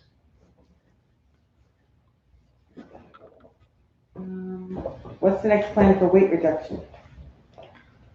The block and the heads. What rear gear ratio? 410. Did I index the plugs? No, the plugs are not indexed, but they are side gapped. How about tuning the exhaust XRH pipe? No, I have a pair of header mufflers on there. There's no, that's it. That's where it ends. You should blow up that little 318. It would be like losing a family dog. It would be. It would be. Okay. Paul, do I think it would run stronger with open headers? That's to be determined. I mean, in theory, yeah, it's probably 8 or 10 horsepower difference. But I can't judge what anything is yet because I can't get jetting on something that I haven't been able to complete runs with. So. Did you index the plugs? I just answered that. Oh, you did? Yeah. Okay. Yes. I'm not paying attention. Side gap, yeah, side gap. Google side gapping, and you'll see what it is. We run tunnel ram eventually? No. It's going to say single 4-barrel. Wouldn't it be cool to see how fast you go with hydraulic parts after you go in the tens with the stuff you're using? No, that's not the point of that car. A project has to have a reason. What is the reason? Why are you doing this? So the reason of Bottle Rock is to go as good as we can with junk. If I add it's too easy to just bolt on bigger stuff, better stuff. Yeah, I could throw a 440 in it with aluminum heads and all this other shit, and the car go really fast, right? But where's the challenge in that? See what I'm saying? This is about a challenge. Can you explain the purpose of the car again? I explained the purpose of the car. Somebody can go back to the first 20 minutes of this video and you'll see that I explained the purpose of the car. What the crossover pipe help with scavenging them? Did you read that? If you were talking about a full exhaust, yeah, absolutely. But it doesn't have a full exhaust. It's as close to open headers as you can possibly get. You got to paint it when we're done? No, I want. Well, she wants to paint it. I want to leave it alone. We'll figure out what we do after that. Well, I can letter it if you paint it. Yeah. What's the idle timing at 18 degrees? No, the distributor has a 10-degree spread in it, so idle is 26 degrees.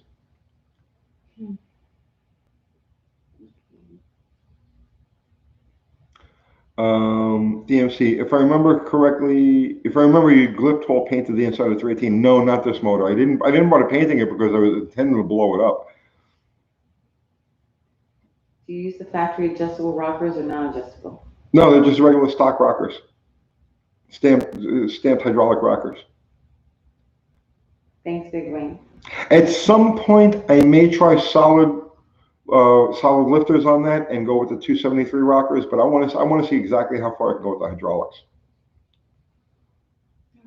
Do header and vac systems work? Yes, and that car has a header and vac system on one side. I should probably have put it on both, but it seems to be working okay. What mile per hour at the end of quarter or eighth? Don't know yet. We haven't made a complete pass. Well, you did on the eighth. Yeah, but it's not really. It's not representative. Right, it's not representative.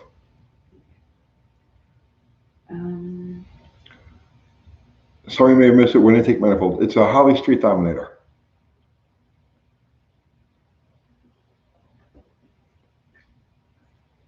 How would a 15-inch steel wheels in the rear holding up? Any wrapping? No, none.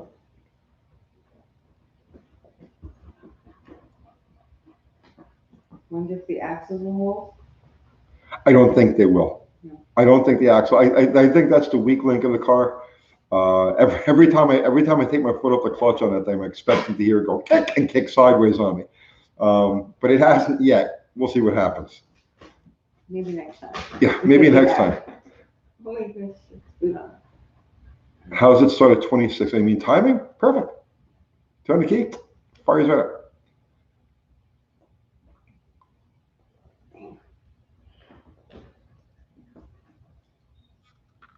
Get a Chevy.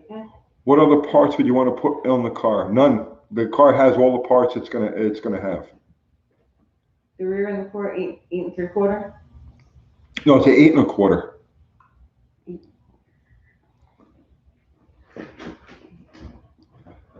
Unfinished project, even hot. Yeah, it just you turn the key, it just rolls right over and it goes and it starts.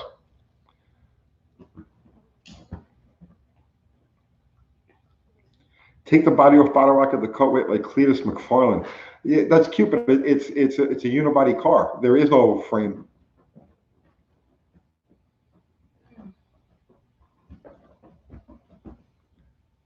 The rear end will be fine.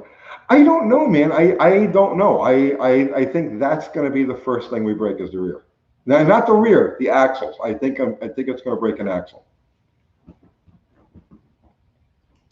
I'm telling the first time, the very first time we put the drag radials on it, and the very first time I come off the clutch on that car and I felt the way like it hit. I said to myself, axle, I'm going to break an axle before the end of the night. So I'm surprised that they held up as long as they have. But honestly, I do believe next time we take the car out or the time after, it's going to break an axle. There's just no question about it. And what are you going to put? I'm going to go to Dr. Diff and order a set of chromoly axles for it. You are. But not yet. I'm not going to do it until we need it. Okay.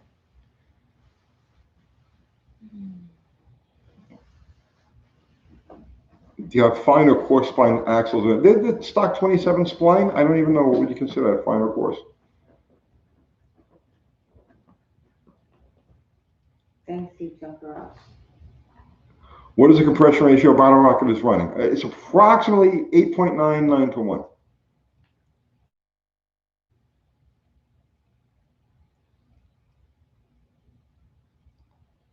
Just do a rolling start drag race if you don't want to break it? No, I don't do rolls. Is there any way to get cooler air to the carb with the tight hood clearance? Well, I beat the center. I made my own power dome. I beat the center of the hood up with a hammer. So no, there's about I'm going to say just under 2 inches of clearance between the top of the carburetor and the hood. Did you put a switch on the alternator's field? Yes. Turn 3 up 4 star? Yes, it has a field cutoff switch. Do I prefer function over form, or does it have to look good too? I'm 1,000% function over form. But if you have the right function, the form follows, and it becomes a beautiful thing.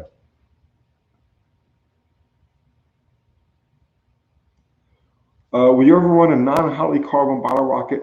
Why or why not? Yes, I actually considered swapping. I have a nice 800 Edelbrock on my 440 Charger, and I actually considered throwing that on there, but I don't. Yeah, you know, I don't know why I didn't, to tell you the truth. Other than I had the 850 sitting there, and enough piece of sizes, let me just put it together. But yeah, I would definitely, you know. Is the 8 1/4 axle worth upgrading if there are problems, or would you just go bigger? No, I'm determined to stick with the 8 1/4 because it's considered to be junk. I mean, it's that simple. The rear is in the car. You know, I have 8 3/4. The rear is in the car because it's junk. Everything, and so let's go back to the beginning of this video, right? Because people have joined late. Every single part that's in the car is only in that car because it's junk.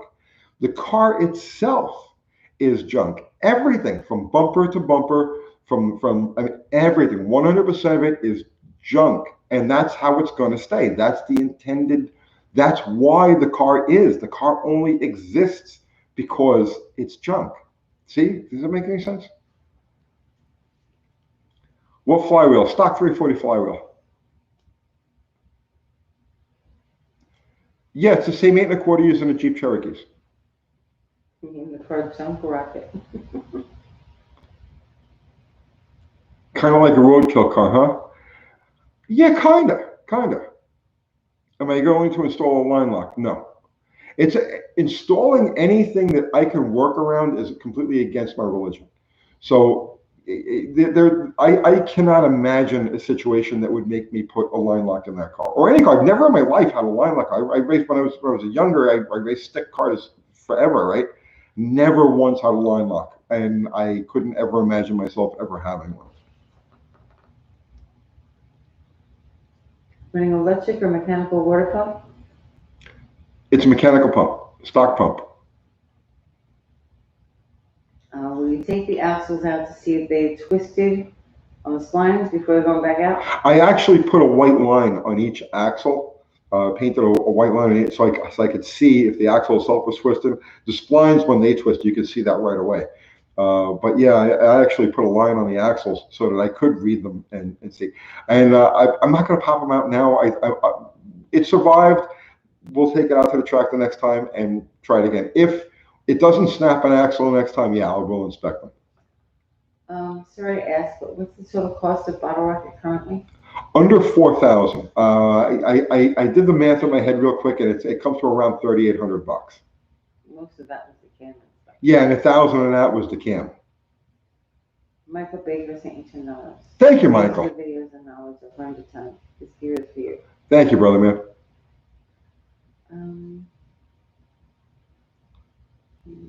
Only Bottle Rocket questions tonight, guys. Sorry.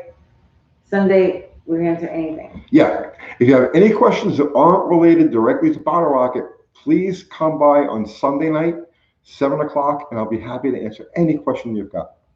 But tonight, I just want to stick to Bottle Rocket and most of the technical questions.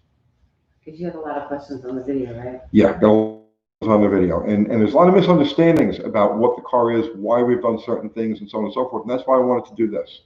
A lot of confusion. A lot of confusion. Because it's unorthodox. People can't wrap their head around unorthodox things. And they don't watch every video. And they don't watch every video. So we figure let's bring everybody up to speed with this.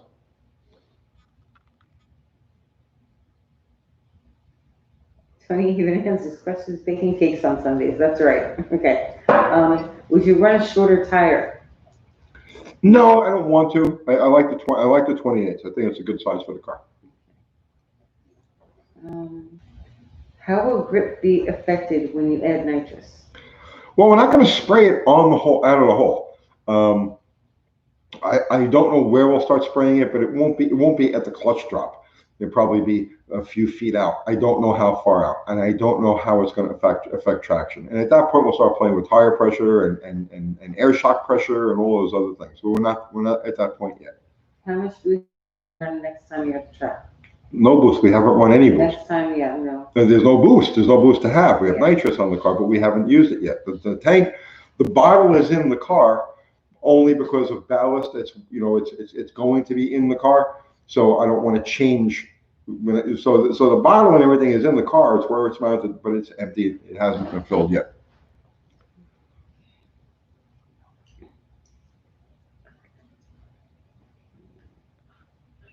How much more weight could you remove before it's not road legal?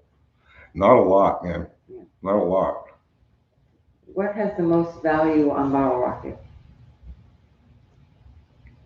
Dollar-wise, the nitrous system. Why did the cam cost $1,000, or did I misunderstand? Cam, the roller cam, the lifters, push rods, valve springs. It came to about $1,000. I don't get that good of a deal from Carb. You got a discount. You got a little bit of a discount. I got like jobber price. You drive mad. I saw you shifting. You seemed ferocious on that second hit. Do you drive mad? No, not at all. You drive the car mad? No. You got to remember, I grew up with stick cars. You know what I mean? I've made like thousands of runs with stick cars, so it's a natural thing to me.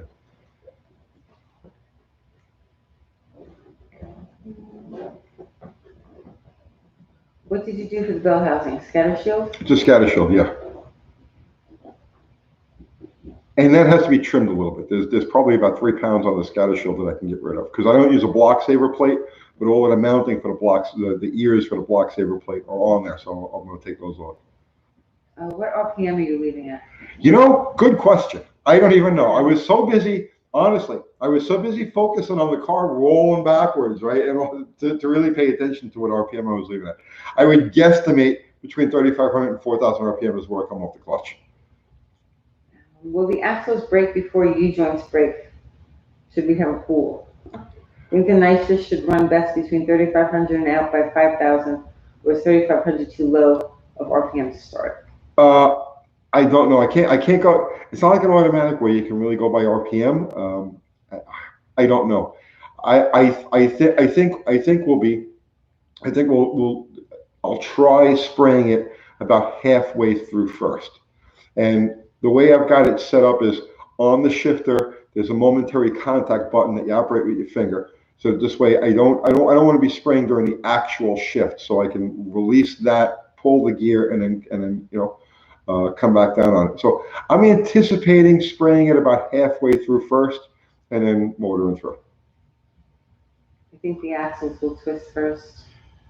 I think so too. I honestly, I think the axles are doomed after the next step. Outing? Yeah. Are you gonna have someone stand at the line and hold the car in place to prevent it from rolling backwards? What I did, if you watch the video on that second run, which was the 919, what I did on that one was I got to the back wheel. I went to the driver's side back wheel and I adjusted it all the way, like so like. That's not in the video though. No, we didn't talk about it in the video. No, that car had some serious handicaps that day. Aside from the bog, it was running up just straight up the hill, and it was dragging the left rear brake the whole way. Where when I took my foot off the gas at the finish line, the car just slowed down on its own. So it was dragging that wheel the whole way really hard. And the jetting, we had it way lean, we had it way too lean. Do they make stronger axles for the 8 1/4 for the car? Yeah, you can order axles for anything. The 8 1/4 is a very popular Jeep rear, so getting axles for it won't be a problem. CUDA 70 GT. Pull the headliner, you would be shocked at how heavy the roof insulation is. Let me tell you something. That weight right there up top. Okay, you have to understand something about weight transfer and why certain things are done. The higher the weight in the car, the harder it transfers back. So at the polar moment of inertia, as the car starts to move forward, before the car actually moves forward, the weight starts moving backwards, right? The higher the weight, the more of a lever effect it has. So picture, if you have the weight of this lighter, okay, and like this, and you move your hand, how much weight does it transfer back? But now let's say it was like here, how much weight is it worth? How much here is it worth? Well, if you were to take this lighter and mount it on a 1,000-foot pole and then hit the gas, it would flip your car over backwards. So the weight that you want, the weight that's in the car, you want it as high as possible. And the headliner, the roof, and all that stuff is actually working in the car's favor, not against it. What heads did you use? What? What heads did you use? Same question over and over again. The 1967 through 69, 273, 318 heads. What about hooking up one park brake and apply just enough to hold it? I don't have any. I removed all of the parking brake stuff from the car. No, there isn't even a pedal in the car. Have you considered doing a homemade short throw shifter for bottle rocket, or do you prefer the longer throw stock shifters tend to give? That one doesn't give me any problem at all. I mean, it's a janky pickup truck shifter, but I mean, you remember too. I grew up racing cars that had these giant long pistol grips on them like this. You know what I'm saying? So that shifter to me is a short throw shifter. Okay, when you bought the used slicks, how could you tell how many passes they have left? Say that again now? When you bought the used slicks, yeah, how can you tell how many passes they have left? There's little wear dots, you know, that when they disappear, but you could tell that they, and I believe the guy, he said he only had to put like 3 passes on them.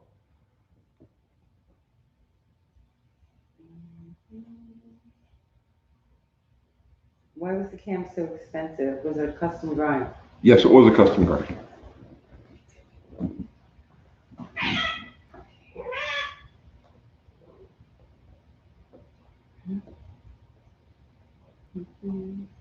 Oh. What? Are you out? I don't know. I'm not seeing anything. You're not seeing anything? There are 418 people. Okay. Oh. Okay. How does spray nitrous affect EGT or air fuel ratio? Don't know yet. We're going to find out.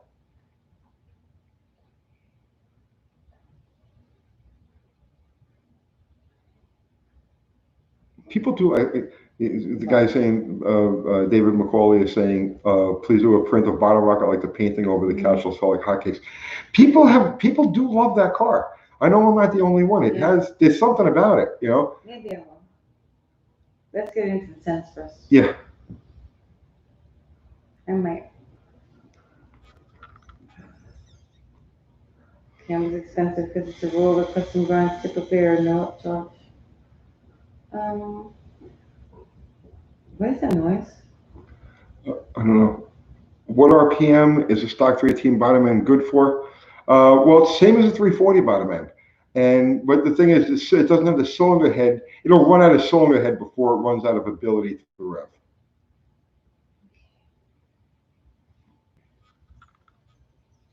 Thank you, David. Why a 4-door instead of a 2-door drag car? Because nobody builds 4 doors.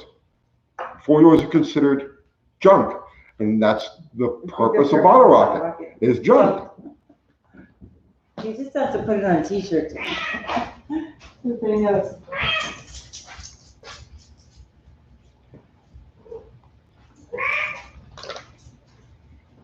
What is that noise? Come on, go see what that noise was. Now they don't want to go. My ferocious canine warriors don't want to see what the noise was. See what the noise was. Go.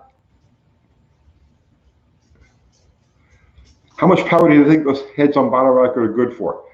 By the more than that. How much ring gap does Bottle Rocket have? I said already. It's 30 thousandths on the top, 28 on the second ring.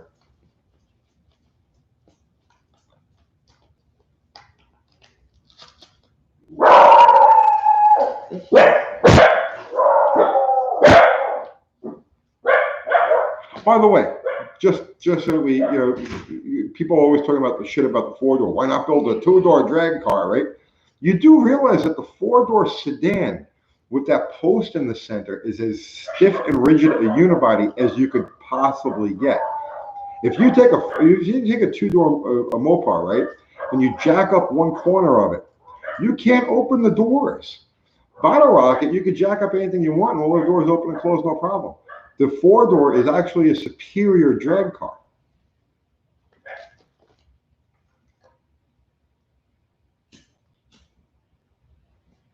Could Bottle Rocket survive Hot Rod Drag Week? I don't know, but it's one of the things we'd like to find out.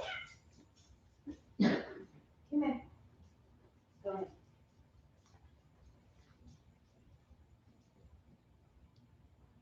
Will Bottle Rocket be put out to pasture once you get a 1099? No. Once we get to 1099, Bottle Rocket goes no time, and Bottle Rocket's going to go grudge race.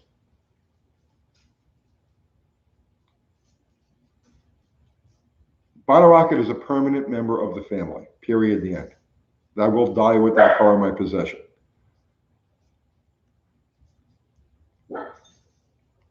After the last track outing, do you still think 7.018 or 10?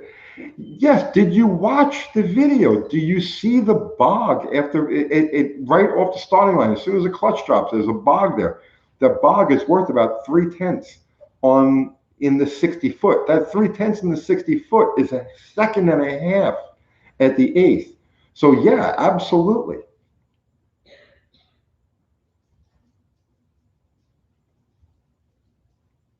Trailer with a spare 318 for drag week. Yeah.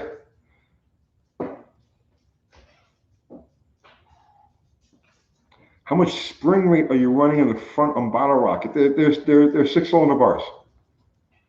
Slant 6 bars. Mopar, we don't really go by spring rate. We go by diameter. It's not like a GM or Ford with a coil spring where you go by spring rate. Chryslers are a little bit different.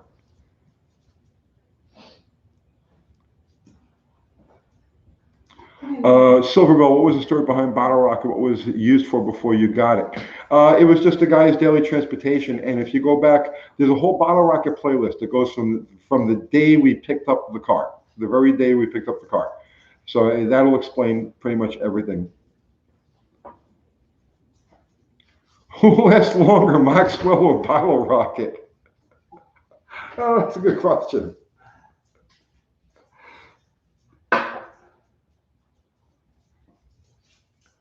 Can you weight relieve Bottle Rockets 318 like you did your Slant 6? Yeah, that's the plan. That's the plan. Over the winter, I'm going to pull that motor out. Or maybe I probably won't even pull that motor out. I have so many 318s just laying around.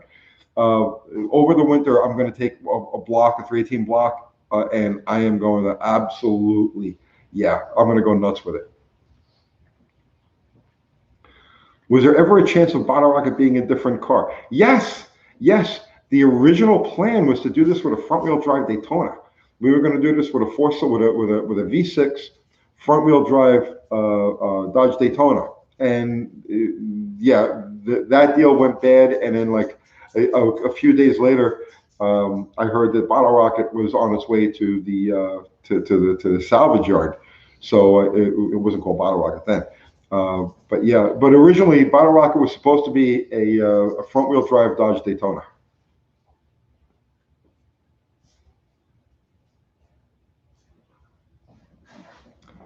How do you decide how much weight relief while still considering parts integrity strength? Bro, Thomas, that's a really good question, man.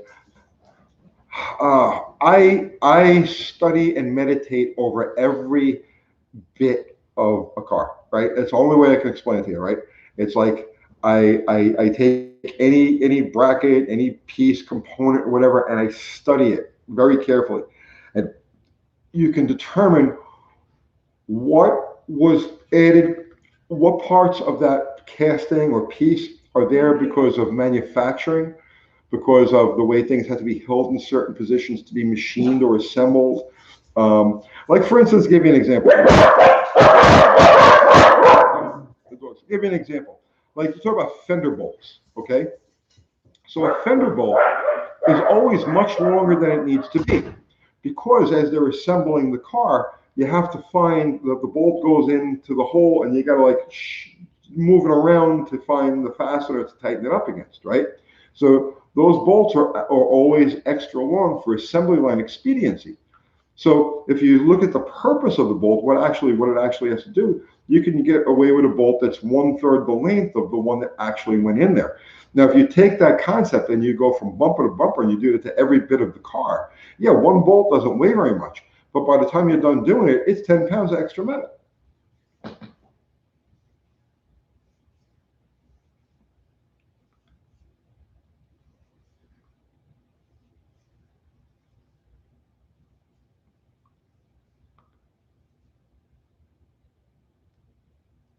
How much total altogether weight were you able to remove from Bottle Rocket?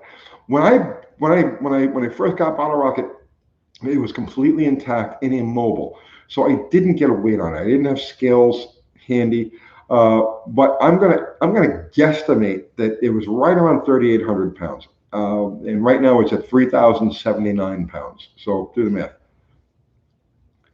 Does a 318 have a cast crank or steel? The one that's in the car right now has a cast crank.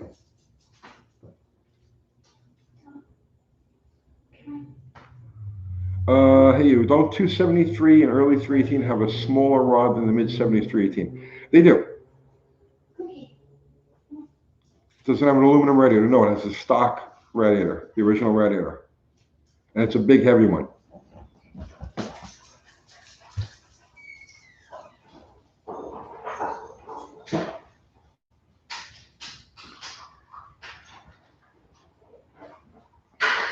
It never ceases to amaze me how much information you have crammed into your skull. Bro, this is my religion. This is all I've ever done. Well, I've done other things, but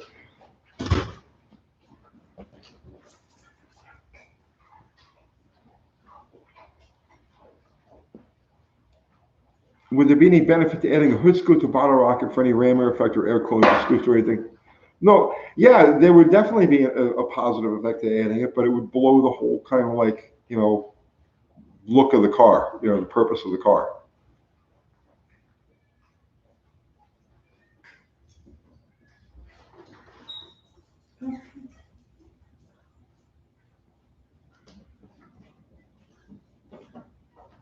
Mopar is religion. No, cars to me are religion. It's not just Mopar. I own Mopars, but I'm into all cars.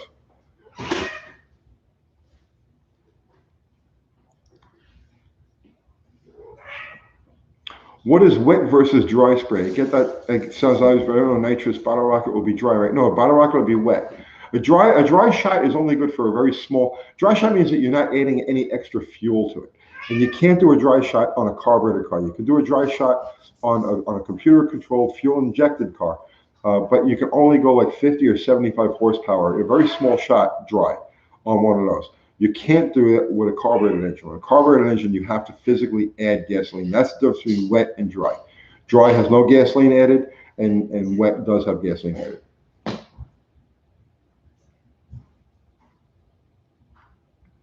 Thank you, Kurt.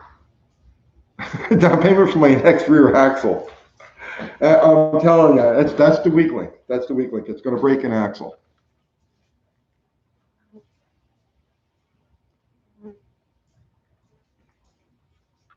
Does bottle rocket have brass tacks? Yes, it does.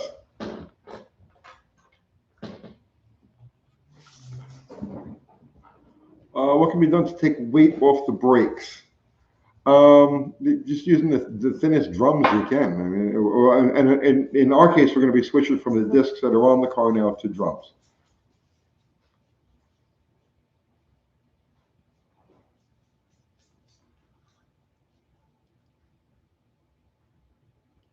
You're on YouTube and have a ton of followers. Do you really think Bottle Rocket will ever be a sleeper? Yeah, well, I mean, not everybody who, not everybody knows the car, and maybe it won't be a sleeper, but it's still unlikely. Do I ever plan to dyno it? What do you call dragstrap? And okay, look, I got to say this. I got to say this. Yes, drum brakes are definitely lighter than disc. I got to say this, and this is important. And oh, you know what? This should have been a video. This might be a video tomorrow. This might be a video. Okay. Dyno. Now, here's something that you really need to understand. Okay, because everybody's about dyno numbers. Dyno this, dyno that, dyno the other thing, right? But what happened the last time we took Bottle Rocket out is the perfect example of why the dyno is it's not useless. The dyno is not reflective of how a car will actually perform, because a dyno will never take into consideration the bog. The dyno will never take into consideration the balance of drivetrain components, the initial tune-up. The dyno will give you a run-up and it'll give you a peak, but it will never tell you what the car is going to do. So that's an important thing to realize.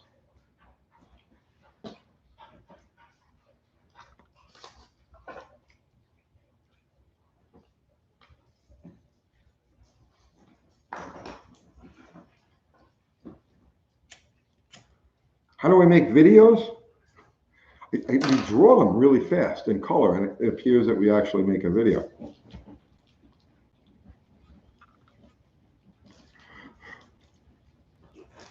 If you get fast enough, the track will require a roll bar, and then the weight comes back. That's the trucks I run it.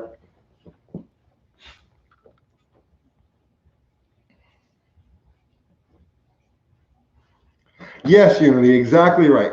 The dyno is only a tool to show you what is capable of running. Exactly right. Exactly right.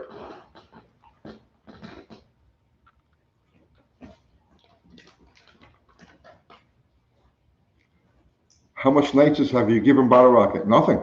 Nothing. The bottle's never been filled.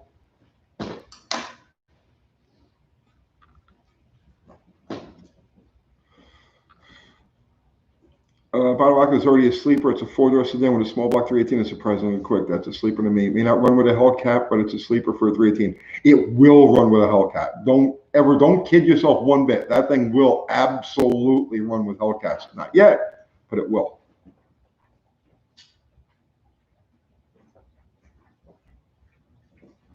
Crayons or markers to make the videos. We switch it up. We actually colored pencil. We use a lot of colored pencil. We tried finger painting, but the detail gets lost. So yeah, like watercolor. We had like watercolor. Overexposed videos.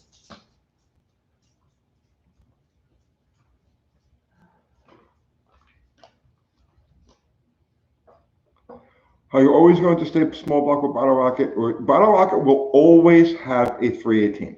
That is the definition of Bottle Rocket. It has a 318. It will always have a 318. It has 318 heads. It will always have 318 heads.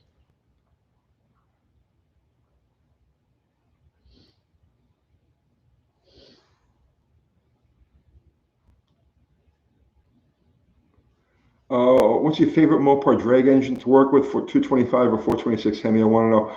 Well, I mean, all I dealt with for like a dozen years was 426 Hemis. That was the only engine I messed with. But it's not my favorite by a long shot.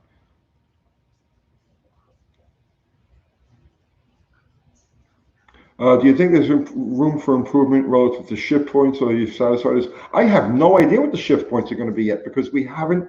That's the whole point of dialing a car in. I don't know what the ideal shift points are going to be.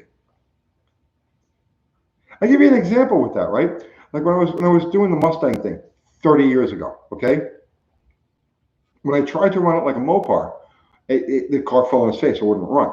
And what I found was if I left off idle and I shifted lower each gear, I would shift first to second at 5,500, then I would shift second to third at 5,000, and I would shift third to fourth at just under 5,000, like 4,800, and that's where it went the best.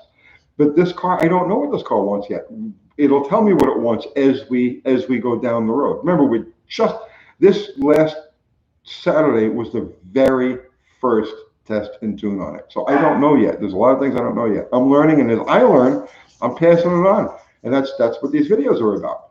I'm learning, passing it on, trying to everything we do with that car. We talk about every single thing we do with that car. Have everyone soft compound snow tires in the back of your street truck cars?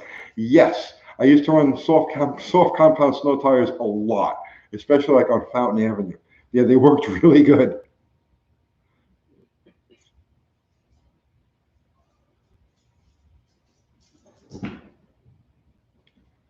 Okay, I remember you saying you had issues with windage and oil control in an earlier video, but I can't recall getting an update. Any changes to Bottle Rocket's oil system? No, that we built a windage tray into the pan, and so far that seems to be working well. But I do feel that I need a deeper pan on it. It's got the stock pan right now. I'm really not comfortable. I've got it. It's a 5-quart pan, and I've got like 5 quarts in it. So I know I'm taking up a bunch of oil up into the crankcase. I would really like to have an 8-quart pan on it with a 6-quart fill.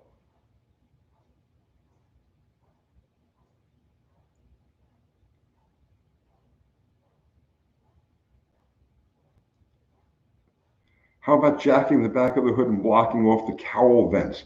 I'm thinking about blocking off the cowl vents, but there's no need to jack it up because there's plenty of space there between them. It's not like an earlier B-body where it dead ends at the firewall. The 71 and up cars that have the wipers. The wipers are supposed to be between the hood and the windshield. They're hidden, so there's plenty of room there for it to.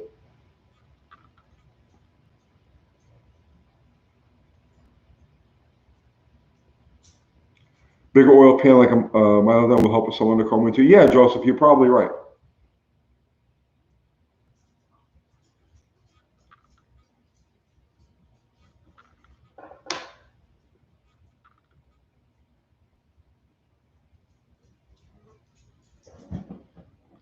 I'd like to see Bottle Rocket and Vice Garage as independent. Chevelle get after it. That would be pretty much this ultimate YouTube video. I'd love to run Derek. Yeah.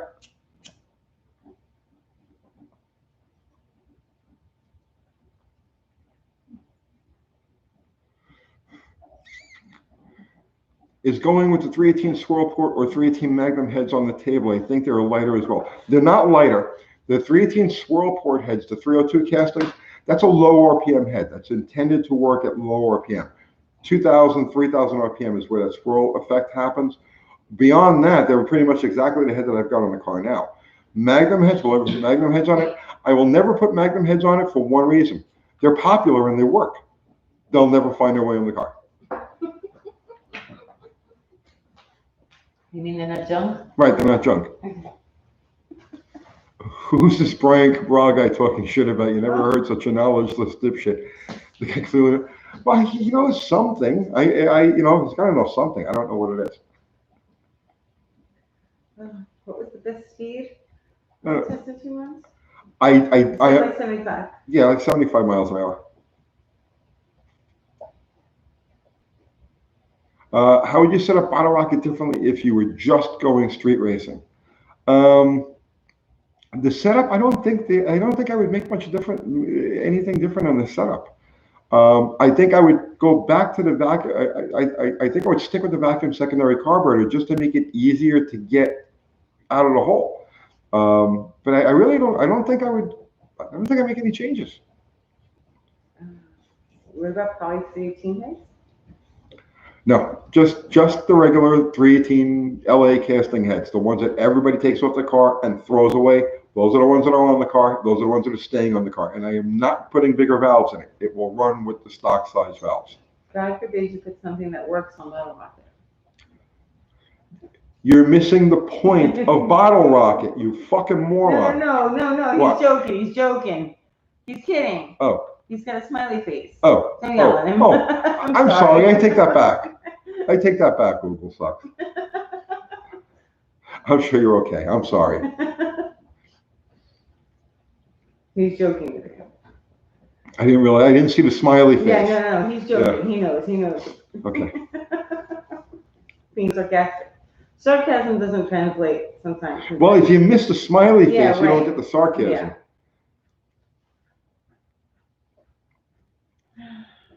Brian Cabral knows something, just not sure what it is. He knows how to. I know he knows how to build a bicycle. He's got a mean bicycle. I know that much.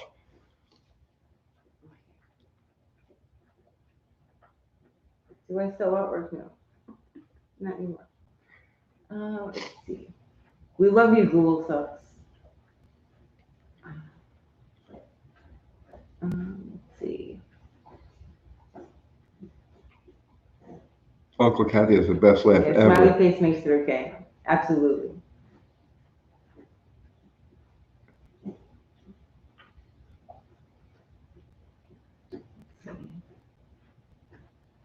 No coffee tonight. You know I need coffee. Yeah, helps with crazy. Short fuse you got. You got a short fuse? No, only because a lot of people miss the point of the car. But a lot of people get the point of the car, and that's right. Like half get it and half don't. Mean bicycle? No, Mitten made muscle. You don't understand. Really, that's his thing. He doesn't have a car. He has a bicycle.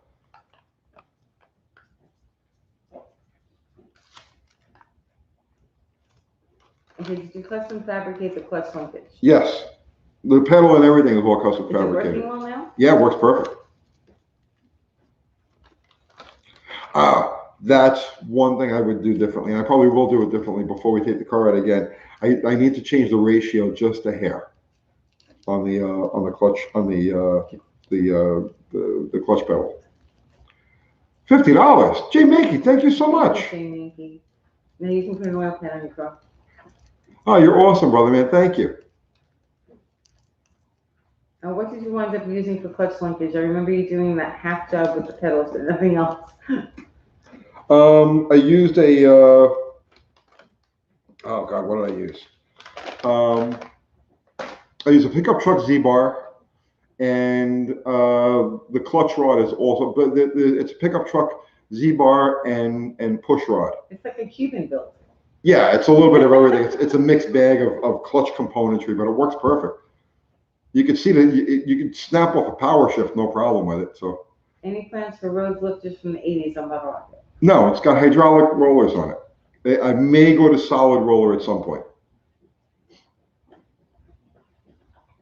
When are we gonna see the 300 shop passes?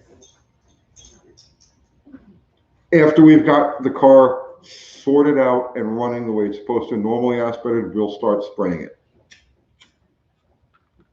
The point of this build is to do a lot with a little, right? The point of this build is to do a lot with nothing. Junk. Right. And that's the key to this. The whole point of bottle rocket only exists because it's comprised of nothing but throwaway parts that nobody would deal with.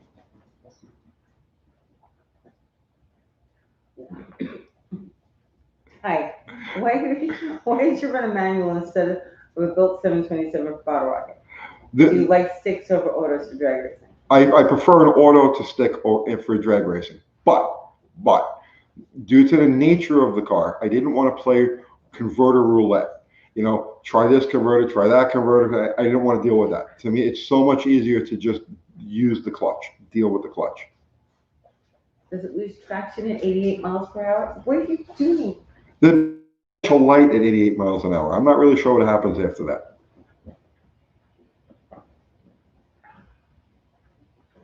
You should have been an actor.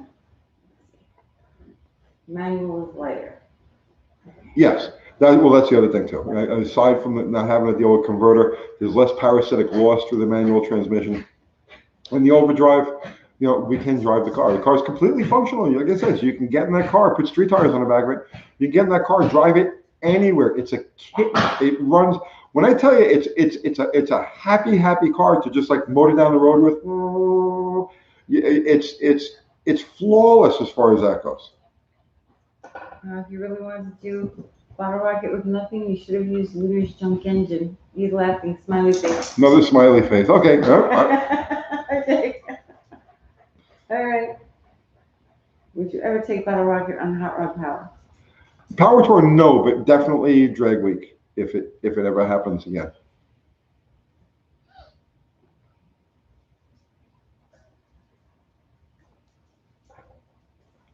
Steel head gaskets and what thickness? No, they're composite and they're like 22 thousandths.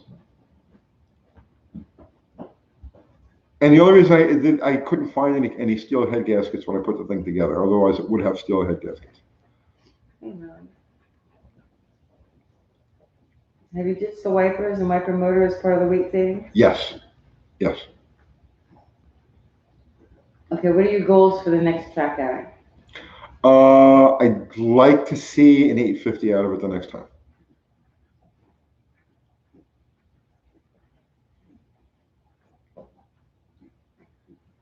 Did you end up back facing the intake valves? Yes.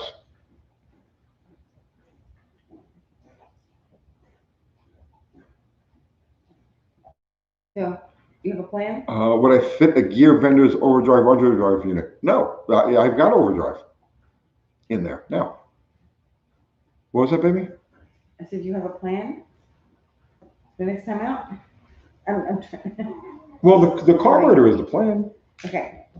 Stop it. I'm saying for the next time on the track. Yeah, to get that carburetor sorted out. Okay.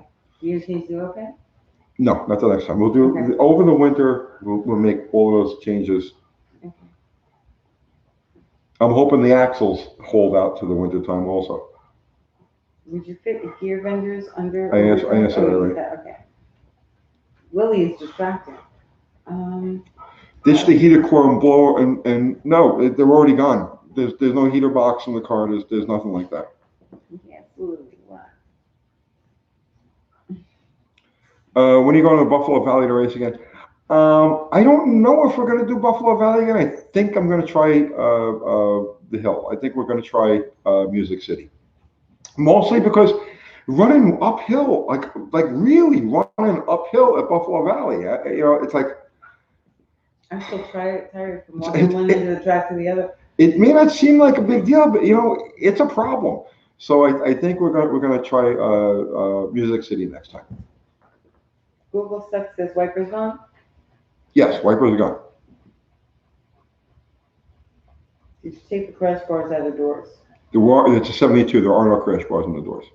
Do you know what the paint code is for bottle rocket? I don't know what the paint code is, but it's just a light blue.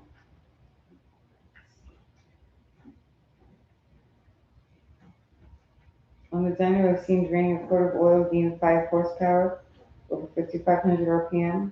Mine came more with a hydraulic lifter versus a solid lifter. Is that something you consider? I'll tell you why that's not accurate at all, right? Because I've seen these dyno oil tests, but it's beyond meaningless because the engine is stationary and the oil is just laying there. Okay, when the car accelerates, oil stands up at the back of the pan. It gets all blown up into, even with a window tray. It doesn't matter if you got a window tray or not. The oil all heads to the back of the engine and it gets picked up by the rear counterweight and the number 7 and 8 rods and just gets thrown around in there. That 5 horsepower is closer to 15 horsepower. On a dyno, you can't go by the dyno because the oil is just sitting there. It's not moving around, so it's not getting thrown to the back of the motor and getting up there. So, did you get the car body filed flat? Yeah. I just put the carburetor on it this morning, and it idles perfect. It's all good. Regular gaskets? Yeah, I use the regular gasket. Well, I use the blue non-sticks.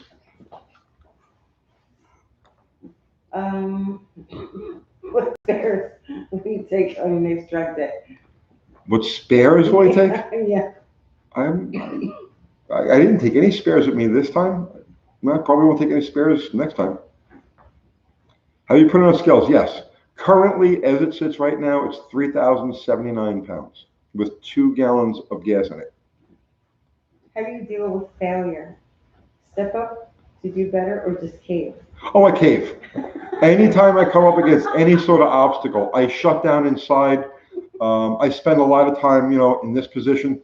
Right, in the corner. In the corner, right, Rocking back and forth. I rock back and forth a lot, Right. Yeah, it's terrible. I'm no good with failure at all. Oh my God.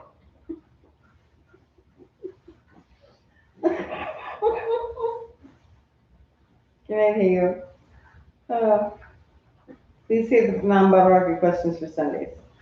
What kind of plugs in it, and what kind of gap? They're auto lights, and they're side gapped at 35 thousandths.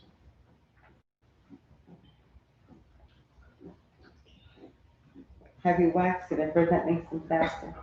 It really does need to be cleaned up.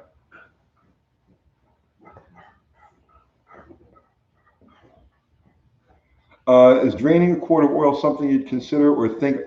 The first time I ran it with 4 quarts, because I obviously I'm going to try the simple things first, right? The first time I ran it out on the street with 4 quarts in it, I got about halfway through first, almost to the second gear shift, and the motor went, "Argh!" And I was like, "Oh, what happened here?" Right? And it collapsed all the lifters. So it's that close. It's that close. I threw the extra quart in, and then it was able to motor through. But yeah, it's that touch and go. I thought I wasted the motor. I was like, how did I waste the motor? I always run less oil than normal, but on that thing, no, man. 4 quarts of oil, halfway through, 3/4 of the way through first gear, it fell on its face because it collapsed the lifters. So yeah, I can't take oil out of that pan, which is why I want to go to a deeper pan over the winter. How did you flatten out the warpage in the carburetor? Did you just file it down until it was flat? Oh man, the primary side wasn't bad. It was the secondary side. And yeah, I filed and filed and filed. Then I took a block and wrapped it with emery cloth, and I did that. And then I went back and filed some more. And I'm telling you, it took me a good hour to get, and it still isn't even perfect. But I was to the point that I was like, I'm starting to worry about taking too much material off this damn body. But it was enough that it sealed. The problem with that was it was all at the bottom, and I have a power valve in that, and so what was happening was it wasn't making any vacuum to close the power valve, so it was like just dead. As soon as you gave it gas, you felt it just going dead rich.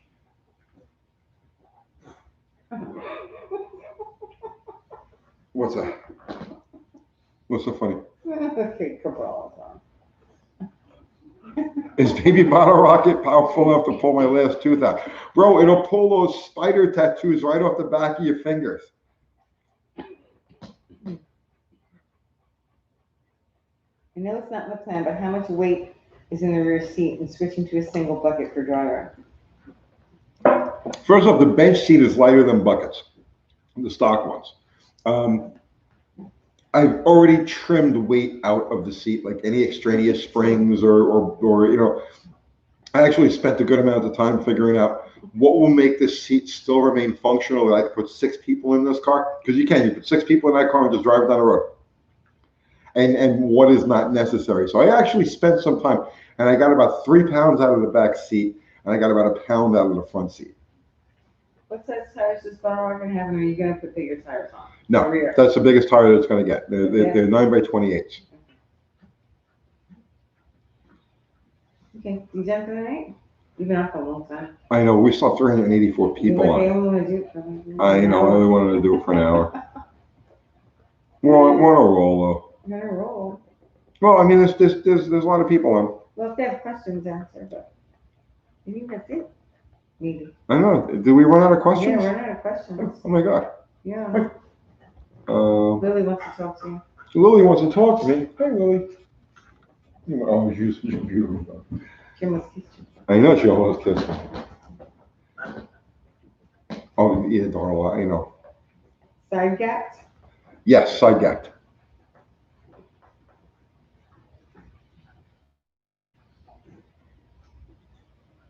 QT takes weight off his head, the weight transfer gets screwed up. Yeah, that's the truth. You gotta take weight off my feet. You gonna spray it? No. Yeah, eventually. Eventually, yes. Not yet. Okay. I think that's it. Maybe. You built a Sketchy's garage. I built a big block Chevelle in 5 days and raced the same week. You should check out my channel. I will. Sketchy's garage. Okay, cool.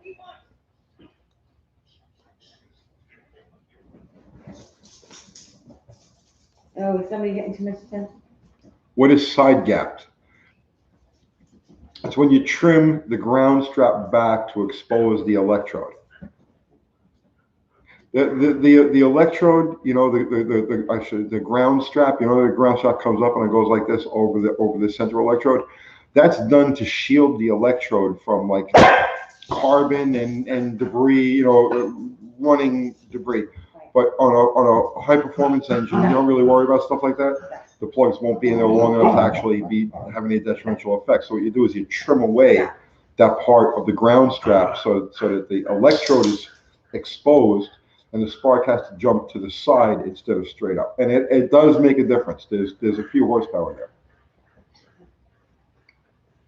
What torsion bars does it have now, and how are they set up? It's got slant bars in it, and they're how is it set up? They're almost set up for ride height. I haven't played around with. I haven't played around with jacking weight with them yet because we're not to that point.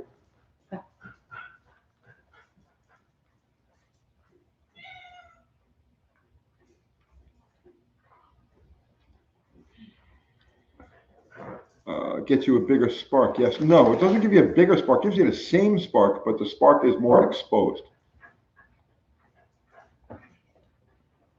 Ever consider painting the wheels gray or silver to take attention away from them? They're black. They're just black wheels. Oh, you're running a flex fan? No, it's got an electric fan. It's got a cheapo AutoZone electric fan stuck to the front of the radiator.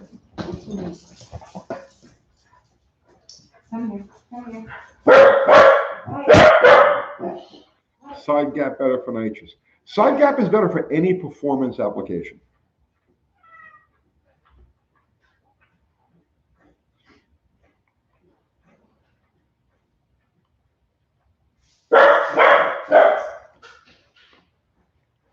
Do I index the spark plugs? No, I don't. I've played with indexing and I never found any difference with indexing. But I have found the difference with side gapping. The only place I index plugs, or try to index plugs, is when I'm dealing with a 426 Hemi, because the plug is in a very vulnerable position between the two valves, and it does get wet. So you definitely want to have the ground strap facing the intake valve on those engines. But beyond that, no. And those are a real pain in the ass to index because you know you can't make a mark on the plug and see what where the mark is because they're dropping it down the tube.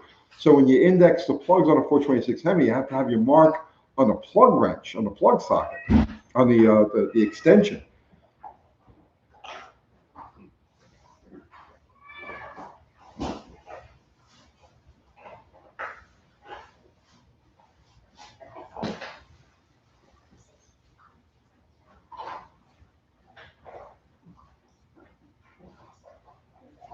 All right, I think we're running out of questions here. It kind of stopped. So, guys, if anybody wants to get the last licks in, now's the time, because we're going to pull a plug. We're going for 2.5 hours, and I hang out for like another 5 minutes. It sounds like a pain. Yeah, it is a pain. But when I was messing with the Hemis, I made a spark plug, with a T-handle deal with a piece of chromoly tubing, and I welded a plug socket to the end. So because the tubing is a fairly big diameter compared to like a standard 3/8 drive socket or ratchet extension, it was easy to just put a mark on the tube.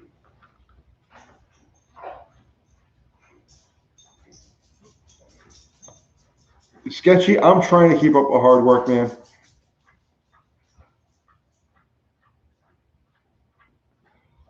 What is the ETRX looking to get out of Battle Rocket on Nitrous? We're looking to go at 1099 on a quarter mile, 1099 on Nitrous, and then it's no time from that point forward. Drums on the front, not yet. I'm still looking for a set of 10-inch drums for it. Did finally close ratio training? No, it's got the overdrive trans in it.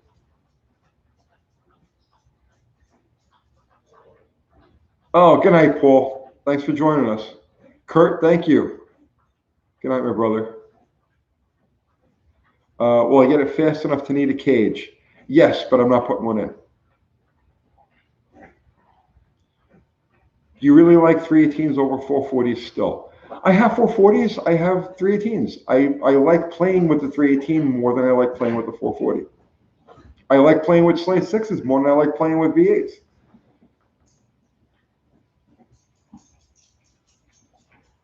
$10.99 on the 8th mile. I think we've already beat that.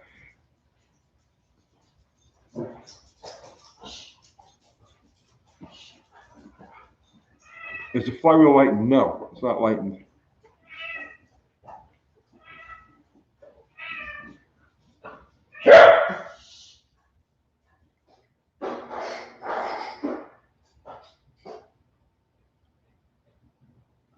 All right, 2 more minutes, guys, and then I'm out of here. Can you still do any lightning to the lower control arms or K member? Yeah, I looked at. I was under the front of the car the other day, and I was looking at the. I did pull a bunch of weight off the K frame. I say a bunch of weight. I got about 3 pounds off the K frame. Yeah, I should be able to trim some off the lower control arms, but it's not going to be big chunks.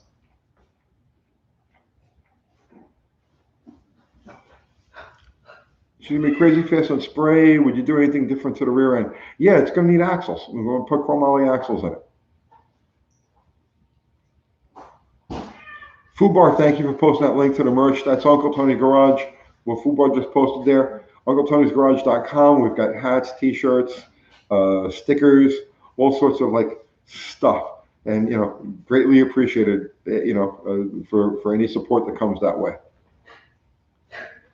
Did I ever polish the orange car? Not yet. I bought 1500 grit paper, and it's been crazy hot. My head's been in bottle rocket the last couple of days, but yeah, probably before the end of this week I'll start doing the color sanding on it. Thanks to the mods. Yeah, of course, our mods are awesome. They do tremendous jobs. Will Leon Chop drive bottle rocket again? No, he will not.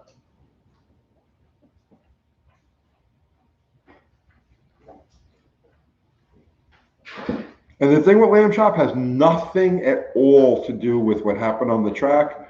The problem that we had with Lamb Chop has to do with things that happened off the track and had nothing to do with his performance or anything like that. It had to do with things that were said on a live, which he has since taken down.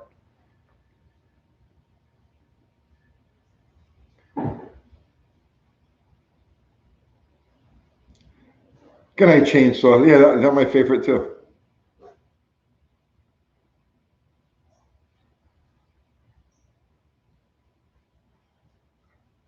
Thank you, Chris. Am I in bottle? Am I in bottle? I guess still friends. Yes.